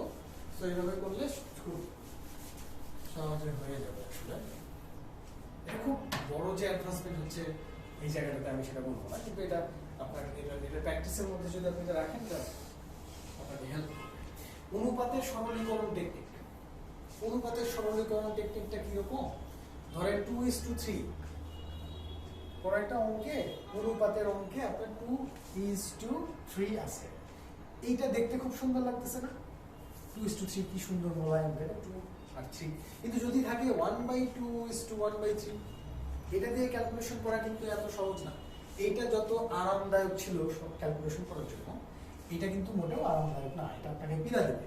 তাহলে 1/2:1/3 এইটা নিয়ে আমি ক্যালকুলেশন করতে চাই না, আমি কি করতে চাই, এটাকে ঠিকঠাক করতে চাই। এটাকে ঠিকঠাক করার বুদ্ধি কি দেখেন, 1/2:1/3 এটাকে আমরা নর্মাল একটা অনুপাতে যদি বানাতে চাই, তাহলে কি করবো? আমরা জানি অনুপাতের সাথে যে কোনো সংখ্যা গুণ করা যায়, তাই না? আমরা কি জানি অনুপাতের সাথে যে কোনো সংখ্যা গুণ করা যায়। তাহলে আমরা যদি 6 গুণ করে দিই, এখানে 6 গুণ করলাম, তাহলে এই পাশেও যদি 6 গুণ করি, দুই পাশে একই সংখ্যা দিয়ে গুণ করতে হবে। তাহলে 6 দিয়ে যদি গুণ করি এই পাশে, তাহলে এই পাশেও 6 দিয়ে গুণ করবো। তাহলে 6 দিয়ে গুণ করলে 2 দিয়ে 6 কাটলে 3 হয়, এখানে 3 দিয়ে কাটলে কত হয়, 2 হয়। তাহলে কি হয়ে যাচ্ছে, অনুপাতটা অ্যাকচুয়ালি 3:2 হয়ে যাচ্ছে। সো এরকম বাজে দেখতে একটা অনুপাতকে আমরা সোজা বানাই ফেললাম। আচ্ছা একটা মজার জিনিস খেয়াল করেন তো, ছিল কত, 1/2:1/3, আর এটাকে যখন আমি একটু ক্যালকুলেশন করে সুন্দর চেহারা নিয়ে আসলাম, তখন কি হলো, কেন জানি এই 3টা এর কাছে আসলো, তাই না? হ্যাঁ, 3টা এর কাছে আসলো, আর 2টা চলে গেল ওর কাছে। এটা খুব চমৎকার একটা জিনিস। তাহলে আমরা এটা শর্টকাট করে ফেলতে পারি না? ধরেন 1/5:1/7 কি হবে, 7:5। 1/32:1/31 কি হবে, 31 এখানে আসবে, 31:32। বুঝতে পারছি? তাহলে আমরা সহজেই এই জিনিসটা কিন্তু করে ফেলতে পারি। আচ্ছা এখন অনুপাত যদি তিনটা যদি অংশ থাকে অনুপাতে, তখন কি করবো? মনে করেন যে আছে কত, 1/2:1/3:1/4 বা 1/5, এটা ঠিক আছে? এই ক্ষেত্রে আমরা অনুপাতটাকে এই যে বাজে চেহারা, এই বাজে চেহারাটাকে সুন্দর একটা চেহারায় নিয়ে আসতেছি। কি করা যায় দেখেন তো, 1/2 কি ছিল আগের বার, কি ছিল মনে করে দেখেন তো, 1/2:1/3, অর্থাৎ দুইটা যখন ছিল, এখানে লিখি 1/2:1/3, এরকম যখন ছিল তখন কি করছি, 1/2 এর জায়গায় কি আসছিল, 1/2 এর জায়গায় এই অন্য যে অনুপাত সেইটা নিচের সংখ্যাটা আসছিল, তাই না? আর এটার কাছে আসছিল 1/3 জায়গায় আসছিল ওইটা ছাড়া অন্য যেটা তার নিচের সংখ্যাটা, তাই তো? এবার দেখেন একই রকম কনসেপ্ট এখানেও অ্যাপ্লাই হবে। 1/2 এইটার জায়গায় কি আসবে জানেন? এইটার জায়গায় আসবে অন্য সবাই। অন্য কে কে আছে? 1/2 এর জায়গায় কে কে আসবে বলেন তো? 1/2 কে ঢাকবেন আপনি আগে, 1/2 নিয়ে ক্যালকুলেশন করছেন, 1/2 কে আগে ঢেকে রাখেন। অন্য কে কে আছে? এটা আছে, এটা আছে, এটাতে কি আছে 3, এটাতে কি আছে 5, 3 আর 5 চলে আসবে এখানে, 3 × 5 is to 1/3 এর জায়গায় কি হবে, এটাকে ঢাকেন, কি আছে এখানে 2, এখানে আছে 5, তাহলে 5 দুগুণে 5 আসবে। আচ্ছা গুণ করে লেখেন আপাতত, তারপর এটাকে ঢাকেন, 1/5 কে ঢাকেন, 1/5 কে ঢাকলে কি থাকে, 2 থাকে, 3 থাকে, 2 আর 3। অর্থাৎ আমরা যদি একবারে করতাম তাহলে একবারে লিখতে পারতাম 15:10:7 6। আশা করি বুঝে গেছে। মোটামুটি লাগে পারি, 4-5 ঘর এত লাগে না, সুতরাং 3 ঘর পর্যন্ত জানতে পারলেই হলো। এরপরে দেখেন অনুপাতের সরলীকরণ টেকনিক। আচ্ছা, এরপরের টপিকটা হলো আপনার উৎপাদক বা গুণনীয়ক। উৎপাদক বা গুণনীয়ক কি জিনিস? হচ্ছে যে ধরেন 24 সংখ্যাটার উৎপাদক বা গুণনীয়ক কারা, এটা আমরা দেখতে চাই। উৎপাদক বা গুণনীয়ক, উৎপাদক বা গুণনীয়ক বা ইংরেজিতে যদি আমরা বলি তাহলে ফ্যাক্টর, তাই তো? এই জিনিস বলতে কি বোঝায়? এই জিনিস বলতে বোঝায় যে একটা সংখ্যার এই জিনিস কার থাকে। প্রথম কথা হচ্ছে যে উৎপাদক, গুণনীয়ক বা ফ্যাক্টর এটা কার থাকে, কার সম্পত্তি? এটা একটা সংখ্যার সম্পত্তি। যে কোনো সংখ্যারই উৎপাদক আছে বা গুণনীয়ক আছে বা ফ্যাক্টর আছে। যেমন ধরেন সংখ্যা হিসেবে আমরা যদি বলি 24, তাহলে 24 সংখ্যাটার কিছু ফ্যাক্টর আছে বা কিছু উৎপাদক আছে বা কিছু গুণনীয়ক আছে। তো তারা কারা? তাদের পরিচয় কি? তাদের নাম তো আমরা জানলাম, কিন্তু তারা কিভাবে কাজ করে? যারা কাজ করে হলো 24কে তারা ভাগ করতে পারে। যেমন ধরেন আমরা যদি বলি 2 সংখ্যাটাকে 24কে ভাগ করতে পারে, অবশ্যই পারে। আমরা তো একটু শর্টকাট শিখে আসছি, তাই না? লাস্ট ডিজিট যদি জোড় হয় তাহলে তাকে 2 দিয়ে বিভাজ্য বলা যায়। সো 2 24কে ভাগ করতে পারে। এবার দেখেন তো 6 কি পারে? হ্যাঁ, 6 পারে। 4 6 24, তাহলে 4ও পারে। দেখেন 6 দিয়ে বের করতে গেলে আমরা 4ও পেয়ে যাচ্ছি। আবার 2 দিয়ে যখন আমি 24কে ভাগ করতেছি, আরেকটা সংখ্যা হচ্ছে 12। আপনি খেয়াল করে দেখেন তো 2 6 4 12 এই সংখ্যাগুলো 24কে ভাগ করতে পারে। ভাগ করতে পারে বলতে নিঃশেষে বিভাজ্য আর কি, নিঃশেষে বিভাজ্য করে। মানে তাই যদি করে তাহলে এই সংখ্যাগুলোকেই বলা হবে 24-এর উৎপাদক, ফ্যাক্টর বা গুণনীয়ক। ঠিক আছে? অর্থাৎ যারা যারা 24কে ভাগ করতে পারবে তারাই হচ্ছে 24-এর ফ্যাক্টর বা 24-এর উৎপাদক। আচ্ছা, তো আরো দুইটা 24-এর আসলে এই কয়টাই উৎপাদক তা না। দেখেন আপনি আরো কয়েকটা উৎপাদক পাবেন। যেমন ধরেন 3 দিয়ে 24কে ভাগ করা যায়, 3 আসছে 24, তার মানে 3 একটা উৎপাদক হবে, 8 আরেকটা উৎপাদক হবে। আবার আপনি যদি চিন্তা করেন একদম বেসিক ফ্যাক্টর, অর্থাৎ 1 দিয়ে কি ভাগ করা যায় 24কে? অবশ্যই 1 দিয়ে সবাইকে ভাগ করা যায়। তাহলে 1 দিয়ে যদি ভাগ করেন আরেকটা হবে 24, তাই না? তার মানে 24-এর আরো দুইটা উৎপাদক পাইলাম, 1 আর 24। মানসিক দক্ষতায় গেলে আপনারা দেখবেন যে এই 24 অর্থাৎ মূল সংখ্যাটা যত, তার উৎপাদকও যদি তত হয়, এই যে 24, এই উৎপাদককে আসলে খুব একটা গুরুত্ব দিয়ে দেখা হয় না। এই উৎপাদককে গুরুত্ব দেওয়া হয় না। বাকি যে উৎপাদক অর্থাৎ ওর থেকে যারা ছোট তাদেরকে বলা হয় প্রকৃত উৎপাদক, আর এটাকে বলা হয় অপ্রকৃত উৎপাদক। ঠিক আছে? শুধুমাত্র 24 বাদে বাকি যারা আছে 1 2 3 6 3 4 6 8 12, এই যে এতগুলো উৎপাদক, এরা হচ্ছে 24-এর প্রকৃত উৎপাদক। ওকে, এবার গুণিতকও একই ধরনের কনসেপ্ট, প্রায় কাছাকাছি। ঠিক আছে? গুণিতকের ইংরেজিটা বললে আপনাদের কাছে আরো ক্লিয়ার হবে। গুণিতক হচ্ছে মাল্টিপল। যেমন ধরেন আমরা যদি বলি 24-এর মাল্টিপল কারা? 24-এর মাল্টিপল কারা? 24-এর মাল্টিপল হচ্ছে 24কে দিয়ে যাদেরকে ভাগ করা যায়। ভালো করে শুনে দেখেন, এগুলো কি ছিল? 24কে যারা ভাগ করতে পারে তারা ছিল 24-এর উৎপাদক। আর এখানে 24 যাদেরকে ভাগ করতে পারে, যেমন ধরেন 24কে ভাগ করতে পারে, 24 48কে ভাগ করতে পারে, তাই না? অর্থাৎ 24-এর ঘরের নামও তার। দেখেন খেয়াল করে, 24 ইন্টু 1 এটা 24 ইন্টু 2 এটা 24 ইন্টু 3 3 24 কত হয়? 72 হয়। তো 24-এর ঘরের নামও তাই, যে যে সংখ্যাগুলো থাকবে সেগুলো হচ্ছে 24-এর গুণিতক বা মাল্টিপল। 3-এর ঘরের নাম তাই কি কি আছে? 3 আছে, 6 আছে, 9 আছে, 12 আছে, তাই তো? আরো অসংখ্য সংখ্যা আছে। তাহলে 3-এর মাল্টিপল কারা? 3 6 9 12 এগুলো। আচ্ছা, তো একটা অবভিয়াস ব্যাপার খেয়াল করেন যে উৎপাদক কিন্তু অসংখ্য হয় না, উৎপাদক কিন্তু লিমিটেড হয়। যদি উৎপাদকের কথা বলেন সেগুলো কিন্তু অসংখ্য হয় না, লিমিটেড হয়, অল্প হয়। আর গুণিতক কিন্তু অসংখ্য হয়। গুণিতকের কোনো শেষ নাই। গুণিতক সবসময় অসীম সংখ্যক হয়, যে কোনো সংখ্যার গুণিতক। আপনি যদি বলেন 100-র গুণিতক কয়টা?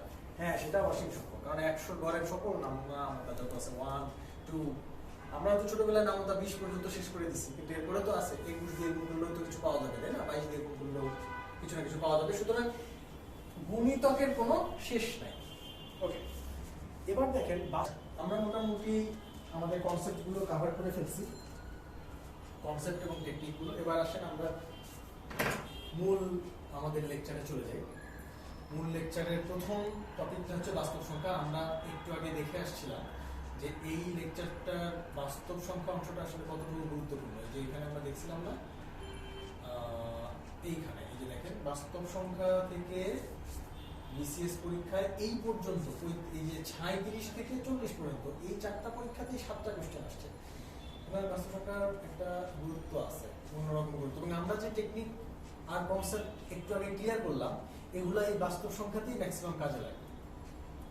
আসেন আমরা চলে আসি মৌলিক সংখ্যায়।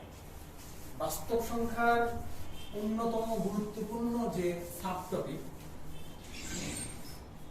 সেটা হচ্ছে মৌলিক সংখ্যা। আচ্ছা, মৌলিক সংখ্যা কারা? ছোটবেলায় নিশ্চয়ই পড়ছেন, আরেকবার একটু মনে করাই দিই। একের চেয়ে বড়, পয়েন্ট টু বি নোটেড, প্রথমে কি বলছি আমি? একের চেয়ে কি হতে হবে?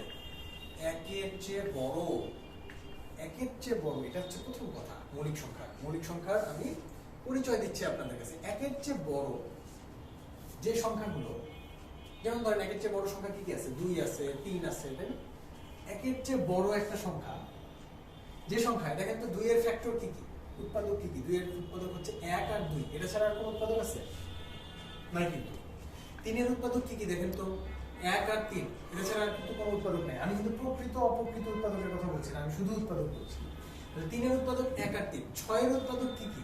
6 এর উৎপাদক কি শুধু 1 আর 6? না, কিন্তু 6 এর উৎপাদক আরো আছে, যেরকম 2 আছে, তাই না? 2 আছে, 3 আছে, এরাও কিন্তু 6 এর উৎপাদক। তাহলে আপনি একটু খেয়াল করেন 6 এর সাথে এই 2, 3, তারপরে 5, এদের একটা অবভিয়াস পার্থক্য আছে না? এটা হচ্ছে দেখেন 6 এর উৎপাদক কয়টা? 4টা। 3 এর উৎপাদক কয়টা? মাত্র 2টা। 2 এর উৎপাদক কয়টা? মাত্র 2টা। এবং সেই 2টা আবার কি কি? 2 এর উৎপাদক একটা হচ্ছে 1 আর একটা হচ্ছে 2। 3 এর উৎপাদক একটা 1 আর একটা 3। একইভাবে দেখেন 5 এর উৎপাদক তাই, একটা 1 একটা 5। অর্থাৎ যে সকল সংখ্যার উৎপাদক মাত্র 2টি এবং তাদের একটা হচ্ছে 1 এবং অপরটা হচ্ছে সে নিজেই, সেই সংখ্যাগুলোকে আমরা বলবো হচ্ছে মৌলিক সংখ্যা। 5, 3, 2 এই সংখ্যাগুলো মৌলিক সংখ্যা। কিন্তু আমাদের এই 6 এটা মৌলিক সংখ্যা নয়। এটা কি সংখ্যা? এটা যৌগিক সংখ্যা। ঠিক আছে, 6 হচ্ছে যৌগিক সংখ্যা, 2, 3, 5 এগুলো হচ্ছে মৌলিক সংখ্যা। মনে থাকবে? আচ্ছা, 24 একটু আগে আমরা দেখছিলাম 24 এর কি ছিল? অনেক অনেক উৎপাদক ছিল। তাহলে 24 কি মৌলিক? অবশ্যই না, 24 মৌলিক না। 25 কি মৌলিক? অবশ্যই না, 25 এর কি কি আছে? 5 আছে উৎপাদক, তাই না? আচ্ছা, 5 একটা উৎপাদকের সঙ্গে 25ও মৌলিক হবে না, তবে 29 একটা মৌলিক সংখ্যা। আমরা মৌলিক সংখ্যা নিয়ে আরেকটু ডিটেইলস একটু পরে দেখব। আসেন, মৌলিক সংখ্যার সংজ্ঞাটা বোঝা গেল? আশা করি বুঝতে পারছেন মৌলিক সংখ্যার সংজ্ঞা। এবার আমরা দেখি যে এখানে স্টার স্টার দিয়ে একটা কথা লেখা আছে, দেখেন এক মৌলিক সংখ্যা নয়, এটা আমরা আগেই বলেছি। ক্ষুদ্রতম মৌলিক সংখ্যা হচ্ছে 2, মানে সবচেয়ে ছোট, দুনিয়ার সবচেয়ে ছোট মৌলিক সংখ্যা সেটা হচ্ছে 2। নেগেটিভ সংখ্যার কিন্তু মৌলিক টলিক নেই, ঠিক আছে? 0 কোনো মৌলিক টলিক না, 0 কোনো উৎপাদক বলে কিছু নেই, ঠিক আছে? সুতরাং সবচেয়ে ছোট যে সংখ্যা যেটা কিনা মৌলিক সেটা হচ্ছে 2। 1 কিন্তু অবশ্যই মৌলিক না, এটা অবশ্যই মাথায় রাখবেন, এটা খুব ইম্পর্টেন্ট একটা ব্যাপার। আচ্ছা, তাহলে আসেন আমরা প্রথম টাইপ মৌলিক সংখ্যার প্রথম টাইপের দিকে যাই। দেখেন প্রাচীনকাল থেকে শুরু করে আজকের এই করোনা কাল পর্যন্ত মৌলিক সংখ্যা আসতে আসতে 39তম চেষ্টা হচ্ছে, করোনা কালের আগে আসছে। ওকে, এবার দেখেন মৌলিক সংখ্যার প্রথম টাইপটা হচ্ছে গিয়ে মৌলিক সংখ্যা শনাক্ত করার প্রসেসটা কি। যেমন ধরেন প্রথম প্রশ্ন আমরা একটু পড়ি, নিচের কোনটি মৌলিক সংখ্যা? এই কোশ্চেনটা করছে। আর তার 2 নম্বর কোশ্চেন করছে নিচের কোনটি মৌলিক সংখ্যা নয়। তার মানে যাই হোক, যেটাই বলুক না কেন, মৌলিক সংখ্যা কোনটা সেটা চিনতে বলুক, আর কোনটা মৌলিক সংখ্যা নয় সেটাই চিনতে বলুক, আলটিমেটলি আমাদের কি করতে হবে? মৌলিক সংখ্যা চেক করার মানে টেকনিক গুলো জানতে হবে। তো আসেন আমরা দেখি, দেখেন এটা 38 আসছে এই কোশ্চেনটা। এই কোশ্চেনটার এই অপশনগুলো একটু চেঞ্জ করে 39-এ কিন্তু দেওয়া হয়েছিল, এটা বা 40-এ দেওয়া হয়েছিল। আচ্ছা, আমরা কিছুক্ষণ পরে দেখতে পাবো এটা কোথায় দেওয়া হয়েছিল। এখানে কোশ্চেন আছে প্রিভিয়াস ইয়ার, আচ্ছা আমরা পরে দেখতেছি। এনিওয়ে আচ্ছা, তাহলে নিচের কোনটি মৌলিক সংখ্যা, এটা যদি আমরা চেক করতে চাই তাহলে মৌলিক সংখ্যা চেক করার জন্য আমাদের বুদ্ধি কি, এটা খুবই গুরুত্বের সাথে লিখে ফেলি খাতায়। খাতায় লিখবেন মৌলিক সংখ্যা চেকিং, ঠিক আছে? মৌলিক সংখ্যা চেকিং। মৌলিক সংখ্যা চেকিং করবো আমরা কি দিয়ে? একটা সংখ্যা কখন মৌলিক হয়? যখন তার কোনো উৎপাদক থাকে না, ঠিক আছে? এক আর ওই সংখ্যা বাদে কোনো উৎপাদক থাকে না, তখনই সেটা মৌলিক সংখ্যা হয়। তাহলে আসেন সেটা চেক করার বুদ্ধি কি? সেটা চেক করার বুদ্ধি হলো আমি দেখবো 2 দিয়ে ভাগ যায় কিনা, 3 দিয়ে যায় কিনা, 5 দিয়ে যায় কিনা, তাই তো? আচ্ছা, তাহলে এই টেকনিকগুলো কিন্তু আমরা শুরুতে শিখে আসছি। আপনি মনে করে দেখেন যে 2 দিয়ে ভাগ করার টেকনিক কি ছিল, 5 দিয়ে কি ছিল, তারপরে একটা না এরকম শিখছিলাম। আচ্ছা, তাহলে এই টেকনিকগুলো আমরা এখন অ্যাপ্লাই করব। আচ্ছা, আরেকটা ইম্পর্টেন্ট ব্যাপার আছে, সেটা হলো যে এই চেকিং এর সিকোয়েন্সটা কি হবে। শুরুতেই আমরা চেক করব হলো 2 আর 5। একটু মনে করে দেখেন কেন 2 আর 5 দিয়ে চেক করবো, কারণ এটা চোখ বুলালেই এটা হয়ে যায়। একটা সংখ্যার দিকে একবার তাকালে, যেরকম ধরেন এই অপশনের 1 নম্বর কোশ্চেনের অপশনগুলোর দিকে একটু তাকান, একবার তাকাইলেই বোঝা যাচ্ছে না যে এরা কেউই 2 দিয়ে কিংবা 5 দিয়ে বিভাজ্য না। অবভিয়াস, কারণ কোনো জোড় সংখ্যাও নাই লাস্টে, 0 বা 5ও নাই, সুতরাং কেউই 2 বা 5 দিয়ে বিভাজ্য না। তাহলে কোনো একটা কোশ্চেনের অপশনগুলোর দিকে একবার তাকালেই আমরা বুঝতে পারতেছি যে তারা 2 দিয়ে বা 5 দিয়ে বিভাজ্য কি বিভাজ্য না। ক্লিয়ার? আচ্ছা, তাহলে 2 আর 5 দিয়ে বিভাজ্য কি বিভাজ্য না, এটার জন্য আপনার বড়জোর কত সময় লাগতে পারে? 2 সেকেন্ড। মনে করেন 2 সেকেন্ড সময় লাগবে। এরপরে আপনি কি চেক করবেন? 2 আর 5 এর পরে যেটা চেক করবেন সেটা হচ্ছে 3। এই জন্যই আমরা আসলে 3 দিয়ে আগে চেক না করে আগে 5 দিয়ে করব, যাতে এই দুটো একসাথে হয়ে যায়, এতে দুটো একই রকম দেখতে। টেকনিক দুটো একই রকম। আচ্ছা, 3 দিয়ে বিভাজ্যতার টেকনিকটা একটু ঝামেলা আছে। সেটা কি করতে হয়? ডিজিটের সাম করতে হয়। যেমন ধরেন প্রথম সংখ্যাটা 91, এটার দুইটা ডিজিটের সাম কত? 9 আর 10, ঝটপট করে ফেলেন। 9 আর 10, 10 কি 3 দিয়ে যায়? যায় না, তার মানে এটা হলো না। আচ্ছা, এবার একটু এটা দেখেন তো, 87 কি 3 দিয়ে যায়? 87 8 আর সাথে কত হয়? 15 কি 3 দিয়ে যায়? হ্যাঁ যায়। তার মানে 87 সংখ্যাটা 3 দিয়ে বিভাজ্য। তাহলে এটা কি মৌলিক? 87 মৌলিক না। দেখেন প্রমাণ হয়ে গেল, কারণ এটা 3 দিয়ে বিভাজ্য হচ্ছে, সুতরাং এটা মৌলিক হবে না। আচ্ছা, 91 কিন্তু এখনো টিকে আছে। নিচে আসেন 63 কি 3 দিয়ে যায়? একটু যোগ করেন তো ডিজিটগুলো, 6 আর 3 কত হয়? 9 9 কি 3 দিয়ে যায়? হ্যাঁ যায়। তার মানে 63 বাদ, 63ও রেস থেকে বাতিল, ডিসকোয়ালিফাইড। এবার আর কে থাকলো? 59 59 কি 3 দিয়ে যায়? দেখেন তো 9 আর 5 কত হলো? 14 কি 3 দিয়ে যায়? না, যায় না। তার মানে 59ও 3 দিয়ে যায় না, তার মানে 59 এখনো টিকে আছে। কি হিসেবে টিকে আছে? মৌলিক সংখ্যা হিসেবে টিকে আছে। এখন দেখেন 59 না 91, কোনটা ট্রু? 59 না 91? আচ্ছা, এরপরে দেখেন আমরা আর চেষ্টা করে দেখি। আচ্ছা, তাহলে 3 দিয়ে বিভাজ্যতা এটা ট্রাই করতে কতক্ষণ লাগলো আমাদের? এই মুহূর্তে হয়তো আমাদের 1 মিনিটের মতো লাগছে, কিন্তু আপনি যখন এটা নিজে নিজে এক্সপার্ট হয়ে যাবেন, একটু প্র্যাকটিস করতে করতে, এক্সপার্ট হতে খুব বেশি সময় লাগবে না, 5-6টা কোশ্চেন প্র্যাকটিস করলে এক্সপার্ট হয়ে যাবেন, তখন আপনার কিন্তু সময় লাগবে মোটামুটি 8 সেকেন্ড, তার বেশি লাগবে না। তাহলে এই দুইটা অংশ মিলে 10 সেকেন্ড সময় লাগতেছে। 3 এর পরে দেখেন আমরা সিকোয়েন্সে কোন নাম্বারটা দিছি? 11। এরপরে 11 দিয়ে চেক করে ফেলবেন। দেখেন তো এই নাম্বারগুলো সব 2 ডিজিটের না, এবং দেখেন কেউই 11 দিয়ে বিভাজ্য না, কারণ 11 দিয়ে বিভাজ্য হতে হলে আমরা জানি যে দুইটা ডিজিট সেম হতে হয়। কেউ 11 দিয়ে বিভাজ্য না, তার মানে 11 দিয়ে চেকিং হয়ে গেল। ঠিক আছে? তো 11 দিয়ে চেকিং যদি 3 ডিজিট একটু ঝামেলা হয়, সুতরাং 11 চেকিং এ মনে করেন আমাদের 10 সেকেন্ড লাগবে। তাহলে 10 সেকেন্ড আর এই 10 সেকেন্ড কত হলো? Total 20 second. আচ্ছা, এবার 11 পরে 7, এই নাম্বারগুলোর উপরে আমরা এবার 7 দিয়ে চেক করে দেখবো। 91 11 দিয়ে কেউ গেল না। আসলে এই দুটাকে আর চেক করার দরকার আছে কি? না, এই দুটো আগেই বাদ, সুতরাং এই দুজন এখন আমাদের রয়ে গেছে। তাহলে আমরা এটা একটু মুছে নিই, তো এটা একটু মুছে নিলাম। তাহলে থাকলো শুধু 91 আর 59। এই দুটাকে এখন আমরা চেক করবো। 91 আর 59, এদের মধ্যে কেউ কি 7 দিয়ে বিভাজ্য? একটু হিসাব করেন। 7 দিয়ে কিন্তু কোনো টেকনিক নাই, তাহলে কি করতে হবে? সরাসরি ভাগ করতে হবে। 7 কে 7 থাকলো কত? 2 21, 3 সাথে 21, এই তো মিলে গেছে। তাহলে কি হবে? এটাই অ্যান্সার? না, এটা কিন্তু অ্যান্সার না। এটা কিন্তু অনেক সময় ভুল হয়, মিলে গেলে মনে হয় এটা অ্যান্সার। আসলে মিলে গেলেই এটা অ্যান্সার হবে না, কারণ মিলে গেছে মানে কি? এই সংখ্যাটা 7 দিয়ে বিভাজ্য, তাই না? 91 সংখ্যাটা 7 দিয়ে বিভাজ্য, তার মানে 91 বিভাজ্য যেহেতু, সুতরাং 91 কি না, মৌলিক না, 91 বাদ। তাহলে থাকলো কে? আর চেক করার দরকার আছে, যেহেতু এই তিনজন বাদ, তাহলে কে থাকবে? 59 থাকবে, 59 হবে মৌলিক সংখ্যা। ওকে, সো আমরা মোটামুটি বহুত কষ্ট করে 59কে বের করলাম, এটা হচ্ছে উত্তর। তাহলে 1 নম্বরের উত্তর হচ্ছে ঘ। একই রকম কৌশল আপনি অ্যাপ্লাই করবেন হচ্ছে 2 নম্বরে, ঠিক আছে? 2 নম্বর আর দেখানোর মনে হয় দরকার নাই। আর সময়ের ব্যাপারে একটু কথা বলি। সময় কতটুকু লাগবে? 10 20 সেকেন্ড, আর 7 13 দিয়ে করতে মোটামুটি ধরেন আরো 10 সেকেন্ডের মতো লাগতে পারে। এই টোটাল 30 সেকেন্ডের মধ্যেই আপনি একটা মৌলিক সংখ্যা শনাক্ত করতে পারবেন। এটা নিয়ে তেমন একটা কষ্ট করতে আপনার হবে না, আশা করা যায়। একটু পরের কোশ্চেনটা আপনারা ট্রাই করতে পারেন, আমি এটা না দেখি। তবে হ্যাঁ, এটা আপনি চিন্তা, এটা কোন ধাপে গিয়ে ধরা খাবে জানেন? এই 2 নম্বর কোশ্চেনটা, ঠিক আছে? কোনটি মৌলিক সংখ্যা নয়, এটা কিন্তু, এটা কি ছিল? কোনটি মৌলিক সংখ্যা, আর এটা কি মৌলিক সংখ্যা নয়। তার মানে আমাদের দেখতে হবে যে কোনটা আসলে বিভাজ্য হয়। এই 3টার মধ্যে, এই 4টার মধ্যে কি হবে? 3টাই মৌলিক সংখ্যা হবে, আর একটা থাকবে কি মৌলিক নয়, তাই না? 4টার মধ্যে 3টা হবে মৌলিক আর একটা হবে মৌলিক নয়।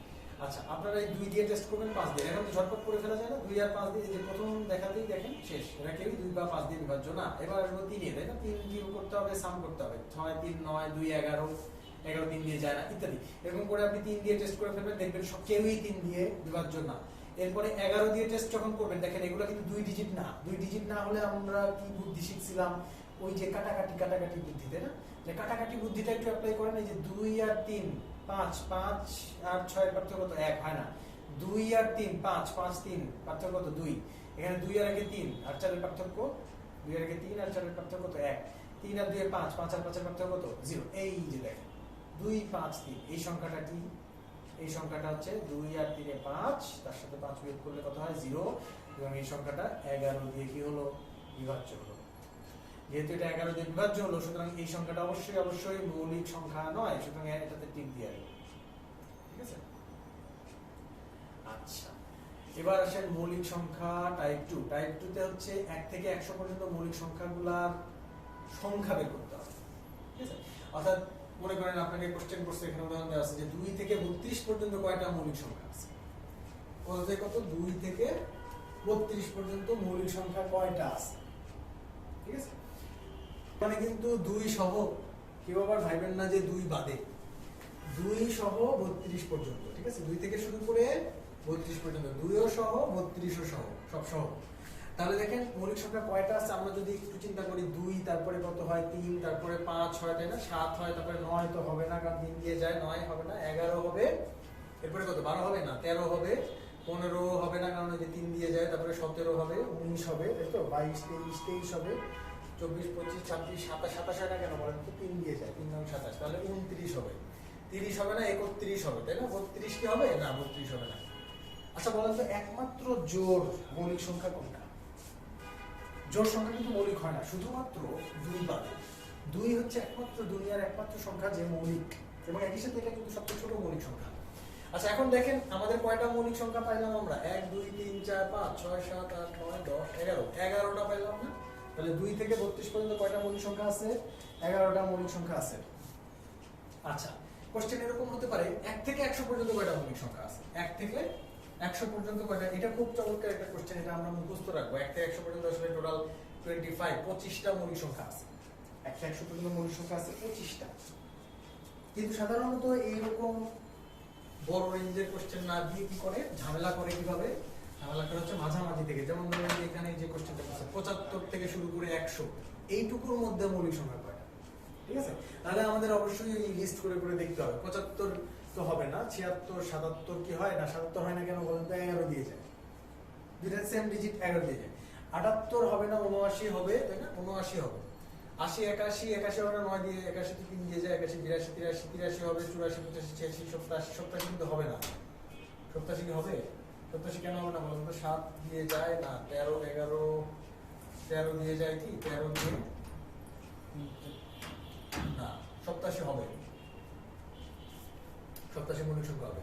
87 88 89 90, 91, এই যে দেখেন 91 সংখ্যাটা মৌলিক মনে হতে পারে, কিন্তু 91 আসলে মৌলিক না, 7 দিয়ে যায়, ঠিক আছে? এটা খুব একটা কনফিউজিং নাম্বার 91। এটা আপাত দৃষ্টিতে মনে হয় এটা মৌলিক, কিন্তু এটা মৌলিক না, ঠিক আছে? এটা একটু খেয়াল করবেন। 91 মৌলিক না, তাহলে 91 বাদ। 91 কেন মৌলিক না? 7 দিয়ে যায়, ঠিক আছে? একটু টেস্ট করে দেখেন। আচ্ছা, 92, 93 তো যাবে না, 94, 95, 96, 97, 97 একটা মৌলিক, এরপরে আর নাই। তার মানে এই 4টা মৌলিক সংখ্যা পাচ্ছেন আপনি 75 থেকে 100-র মধ্যে। তাহলে এরকম করে আপনি এই কোশ্চেনগুলোর অ্যান্সার দিতে পারবেন আশা করি। আর একটা জিনিস মুখস্থ রাখবেন, 1 থেকে 100 পর্যন্ত মৌলিক সংখ্যা 25টা। এটা ইম্পর্টেন্ট, এটা অন্যান্য টপিকে গিয়েও কাজে লাগে। আচ্ছা, একটা ইম্পর্টেন্ট কথা হলো যে মোবাইল নাম্বার একটা দেওয়া হয় সাধারণত, একটা মোবাইল নাম্বারের মতো একটা শর্টকাট টেকনিক।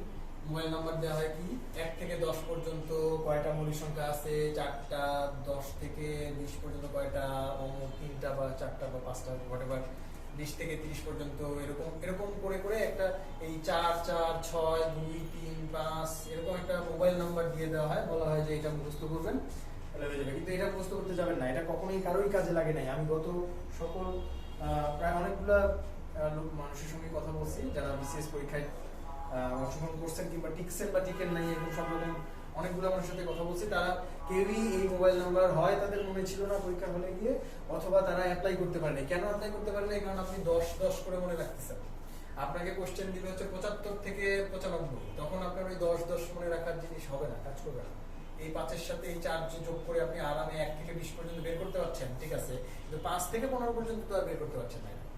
সো এটা আপনার কাজ করবে না, কারণ পরীক্ষায় কখনো এই 1 থেকে শুরু করে 50 পর্যন্ত এরকম সুন্দর রাউন্ড ফিগার দিচ্ছে না, ঠিক আছে? সো আমরা আগাই। এরপরে কি? এরপরে হলো মূলদ অমূলদ সংখ্যা। মূলদ অমূলদ সংখ্যাটা বেশ ইম্পর্টেন্ট একটা টপিক। যেমন ধরেন 40তম, যে গত রিসেন্ট বিসিএসসি কিন্তু মূলদ অমূলদ থেকে একটা কোশ্চেন আসছে, যদিও কোশ্চেনটা ভুল ছিল আর কোশ্চেনে কোনো অ্যান্সার ছিল না। যাই হোক, কিন্তু কোশ্চেন আসছে, তো টিচারের ইচ্ছা ছিল তো কোশ্চেনের অ্যান্সার থাকবে, হয়তো মিস্টেক হয়ে গেছে। এনিওয়ে, প্রথম একটা উদাহরণ আমরা দেখি যে মূলদ সংখ্যা বলতে কি বোঝায় সেটা একটু দেখি। মূলদ সংখ্যা হচ্ছে সেই সংখ্যাগুলা যাদেরকে পি বাই কিউ আকারে লেখা যায়। এই কথাটা কঠিন মনে হতে পারে, পি বাই কিউ আকারে লেখা যায়, এটা আবার কি জিনিস? বা যেখানে পি কিউ উভয় পূর্ণ সংখ্যা ডট ডট, এই অজবরল এই কথাটার উপর অত বোঝার দরকার নেই। আপনি শুধু এইটুকু মনে রাখেন যে মূলদ সংখ্যাকে পি বাই কিউ আকারে লেখা যায়, যেখানে পি ও কিউ পূর্ণ সংখ্যা। এই কথাটুকু আপনার কাজে লাগতে পারে মাঝে মাঝে এই কোশ্চেনটা, যে মূলদ সংখ্যার শর্ত কি, ঠিক আছে? কোশ্চেন এরকম দিয়ে ফেলতে পারে, যেমন লগ থেকে এই ধরনের কোশ্চেন সবচেয়ে বেশি দেয়, থিওরিটিক্যাল কোশ্চেন, যে লগের একটা সূত্র দিল, দিয়ে বলে যে এটা শর্তটা কি। ঠিক তেমনই এখানেও বলতে পারে যে মূলদ সংখ্যার আসলে পরিচয় কি, ঠিক আছে? এরকম অপশন দিয়ে দিতে পারে। সুতরাং মূলদ সংখ্যার ব্যাপারে এই তথ্যটা আপনি মনে রাখতে পারবেন। মূলদ সংখ্যাকে কি করা যায়? ভগ্নাংশ আকারে। পি বাই কিউ বলতে কি বোঝাচ্ছে? ভগ্নাংশ আকারে লেখা যায়। সবাইকে কিন্তু ভগ্নাংশ আকারে লেখা যায় না, এটা একটা ঝামেলার বিষয়, যদিও আমরা এই পর্যন্ত খেয়াল করি নাই। আমরা এই পর্যন্ত দেখছি যে সবাইকেই মোটামুটি ভগ্নাংশ আকারে লেখা যায়। যেমন ধরেন আমি একটা উদাহরণ দিই, যেমন ধরেন এখানে কি লিখছি আমি, 7 সংখ্যাটাকে মূলদ? হ্যাঁ মূলদ। কেন মূলদ? কারণ দেখেই যে দেখেন ভগ্নাংশ আকারে লেখা গেছে, উপরে 7 নিচে 1, বা আপনি 14 নিচে 2, এটা দিয়েও 7 কে লিখতে পারেন না? অর্থাৎ যে কোনো একটা উপায়ে আপনি 7 কে ভগ্নাংশের আকারে লিখতে পারছেন কিনা, এটা ইম্পর্টেন্ট। তাহলে আপনি লিখতে পারছেন, তার মানে কি হবে? 7 একটা মূলদ সংখ্যা হবে। এরপরে দেখেন 2/3, এটা তো অলরেডি একটা ভগ্নাংশ আকারে রয়েই গেছে, তাই না? সো এটা তো অবশ্যই মূলদ সংখ্যা হবে। তাহলে 7/9 এটাও মূলদ সংখ্যা, 11/400 মূলদ সংখ্যা, তাই না? যে কোনো ভগ্নাংশই অবশ্যই মূলদ সংখ্যা। আচ্ছা, এরপরে দেখেন 0.2 এই সংখ্যাটা একটা দশমিক সংখ্যা না? দশমিক সংখ্যা, আবৃত না, কিন্তু নরমাল দশমিক সংখ্যা। এটাকে কিন্তু ভগ্নাংশ আকারে লেখা যায়, আমরা একটু আগে দেখছি। সুতরাং এটা কি হবে? এটা মূলদ সংখ্যা হবে, যেহেতু ভগ্নাংশ আকারে লেখা যায় সেটা মূলদ সংখ্যা। এটা দেখেন √9, হ্যাঁ এটার উপরে রুট আছে, ভয় লাগতেছে এটা আবার ভগ্নাংশ হবে কি করে। হ্যাঁ, √9 কে যদি আমি রুট করে ফেলি তাহলে কি দাঁড়াচ্ছে? 3 দাঁড়াচ্ছে। আর 3 তো ভগ্নাংশ আকারে লেখা যায়, যেমন 3/1 বা 6/2। সুতরাং 3 এর √9 হবে আমাদের মূলদ সংখ্যা। এরপরের উদাহরণটা দেখেন, এরপরের উদাহরণটা হচ্ছে একটা আবৃত দশমিক সংখ্যা।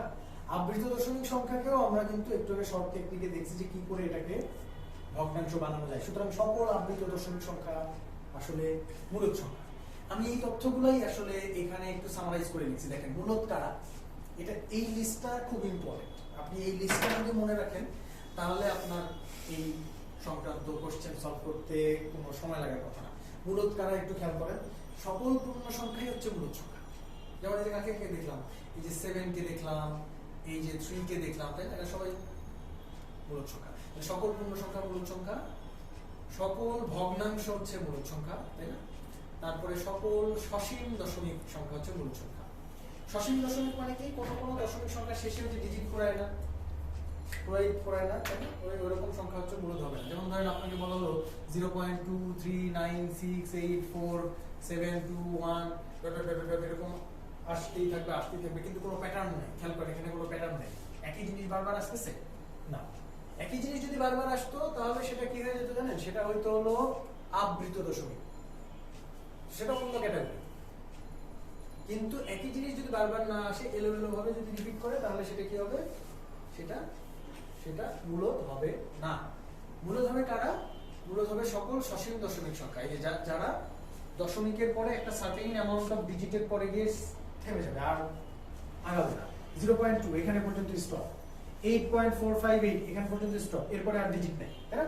এই ধরনের সংখ্যাকে আমরা বলবো সসীম দশমিক সংখ্যা। তাহলে সসীম দশমিক অর্থাৎ যার সীমা আছে, এই ধরনের সকল দশমিক সংখ্যা কি সংখ্যা? মূলত সংখ্যা। এরপরে কি বলছে? সকল আবৃত দশমিক সংখ্যা হচ্ছে মূলত সংখ্যা। তাহলে মূলত সংখ্যার মধ্যে মোটামুটি এই 4 জন পরে আরো একজন আছে, সেটা হলো রুট যুক্ত সংখ্যা, যাদের রুট করা যায়। This is important. রুট যুক্ত সংখ্যা মানেই যে মূলত হবে না, মূলত না হওয়া মানে কি? অমূলত হওয়া। রুট যুক্ত সংখ্যা মানেই অমূলত। আমাদের এরকম একটা কনসেপ্ট আছে, যেরকম √3 এটা কি? অমূলত। √2 এটা কি? অমূলত, তাই না? এগুলো অমূলত। কিন্তু √ যদি আমি বলি 4, তাহলে তো আর এটা অমূলত থাকছে না, কারণ √4 করলে 2 হয়ে যাবে, তাই না? সো এটা মূলত হবে। √9 এটা হবে 3, তাই তো? সো এটাও মূলত। সো কারা মূলত হবে? রুট যুক্ত সংখ্যা যদি হয় তাহলে মূলত কি অমূলত সেটা চেনার বুদ্ধি কি? রুট যুক্ত সংখ্যা যাদেরকে রুট করা যায় তারা হবে মূলত, আর রুট যুক্ত সংখ্যা যাদেরকে রুট করা যায় না, যেমন √11 এটা মূলত না, অমূলত। কিন্তু 16 এটা মূলত। আচ্ছা, এখানে বেশ কিছু উদাহরণ দেওয়া আছে পাওয়ার 4 দিয়ে, যেরকম 81 4th পাওয়ার দেওয়া আছে। অর্থাৎ 81 4th পাওয়ার মানে কি? যে 81 কে আমার সামথিং টু দি পাওয়ার 4 বানাতে হবে। যেমন ধরেন 3 × 3 × 3 × 3, 3 3 9, 3 9 27, 27 আর 3 গুণ করলে কত হয়? 81 হয় কিন্তু, ঠিক আছে? তার মানে এটা হচ্ছে 3 টু দি পাওয়ার 4। 81 অ্যাকচুয়ালি কত? 3 to the power 4। 3 to the পাওয়ার 4 এর 4th রুট হচ্ছে 3, তাই না? সুতরাং এটাকে রুট করা যাচ্ছে। 64 এর কিউব রুট করতে বলছে। 64 এর কিউব রুট কি করা যায়? হ্যাঁ, কেন করা যায়? কিউব রুট অফ 64 মানে 4 কিউব, তাই না? সো 4 কিউব আর এই 3 তে কাটাকাটি গিয়ে থাকে শুধু 4, তার মানে এটাকেও করা যাচ্ছে। সুতরাং রুট যুক্ত সংখ্যা যাদেরকে রুট করা যায় তারা সবাই মূলত, কিন্তু রুট যদি করা না যায় তাহলে মূলত হবে না। আচ্ছা, এবার দেখেন অমূলত কারা। এটা খুব সিম্পল আনসার হচ্ছে যারা মূলত না তারাই অমূলত। অর্থাৎ এই কয়েকটা ক্যাটাগরির মধ্যে যারা পড়বে না তাদেরকে আমরা কি পরিচয় দেব? তারা ম্লেচ্ছ, তাদেরকে ছোঁয়া যাবে না, তারা হচ্ছে অমূলত। আচ্ছা, তো এই অমূলত সংখ্যার সেটকে, এই যে দেখেন সেট বলে একটা কনসেপ্ট আছে আমাদের ম্যাথ 2 কি 4 লেকচারে আমরা পাবো এটা। এই সেট আকারে যদি আমরা অমূলত সংখ্যাকে লিখি তাহলে সেটা হবে কিউ বার, আর মূলত সংখ্যার সেটকে লেখা হয় দেখেন কিউ দিয়ে। তাহলে কিউ বলতে বোঝানো হয় মূলত সংখ্যা, আর কিউ বার বলতে বোঝানো হয় অমূলত সংখ্যা। এটা জাস্ট ইন্ডিকেট করা হয় পুরো জগৎটা, অমূলত সংখ্যা যত দুনিয়ায় যত অমূলত সংখ্যা আছে সবাইকে কিউ বারের মধ্যে আছে বলে ধরে নেওয়া, আর মূলত সংখ্যাকে ধরে নেওয়া হচ্ছে কিউ এর মধ্যে, ঠিক আছে?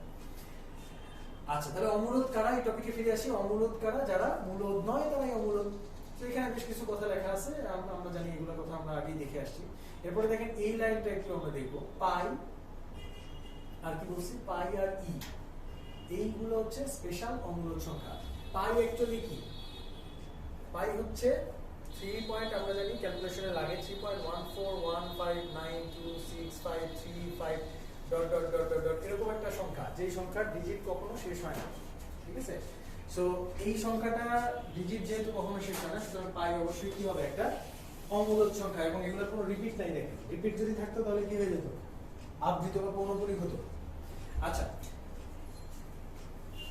ওকে, এখানে আমি √2 আর √3 এর দশমিক ভার্সনটা একটু লিখে দিছি। দেখেন এটা লেখার মেইন উদ্দেশ্য হচ্ছে আমার যে √2 এর ভ্যালু যে 1.4 ডট ডট ডট আরো থাকবে, কিন্তু আমি মোটামুটি 1.4 পর্যন্ত আমি চাই যে আপনারা একটু মনে রাখেন। √2 এর ভ্যালু 1.4, এটা কি ধরনের ভ্যালু? এটা মোটামুটি একটা কাছাকাছি ভ্যালু আর কি, রাউন্ড ফিগার। √2 এর ভ্যালু মোটামুটি 1.4 আর √3 এর ভ্যালু মোটামুটি 1.7। ঠিক আছে, এটা একটু মনে রাখবেন, মানে √3 সমান 1.7 ক্যালকুলেশনের সময়। যেমন ওই যে এর আগে আমি দেখেছিলাম না 2√3 বড় নাকি 6 বড়, এরকম কোশ্চেন যদি আসে তখন আপনি √3 এর জায়গায় কত চিন্তা করতে পারবেন? 1.7 ইনটু 2 কত হলো? 3.4। 3.4 কি 6 এর চেয়ে বড়? অবশ্যই না, ছোট, তাই না? এরকম আর কি।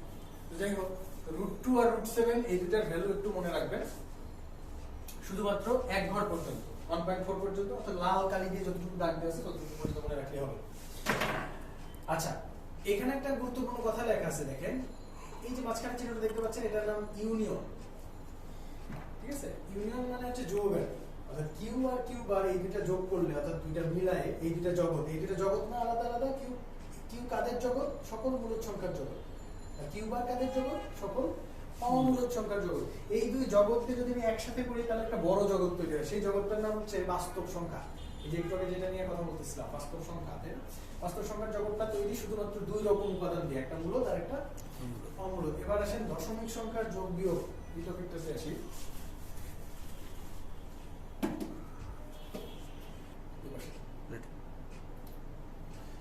দশমিক সংখ্যার যোগ বিয়োগ, আমরা কিন্তু বাস্তব সংখ্যাতেই আছি। বাস্তব সংখ্যার প্রথম টপিকটা শেষ করেছি মৌলিক সংখ্যা, দ্বিতীয় টপিকটা শেষ করছি হচ্ছে মূলদ অমূলদ।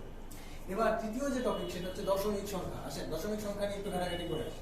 দশমিক সংখ্যার কনসেপ্ট গুলো আমাদের নিশ্চয়ই ক্লিয়ার হয়েছে। এবার ম্যাথ গুলা করবো। এক নম্বর ম্যাথ, একটু স্লাইডে যাই আমরা। স্লাইডে দেখেন এক নম্বর ম্যাথে বলা হচ্ছে যে 1.1, 0.01, 0.0011 এর সমষ্টি কত? তিনটা দশমিক সংখ্যার যোগ করতে বলা হয়েছে।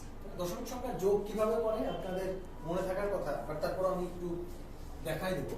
হচ্ছে প্রথম সংখ্যাটা আপনি আগে লেখেন 1.1।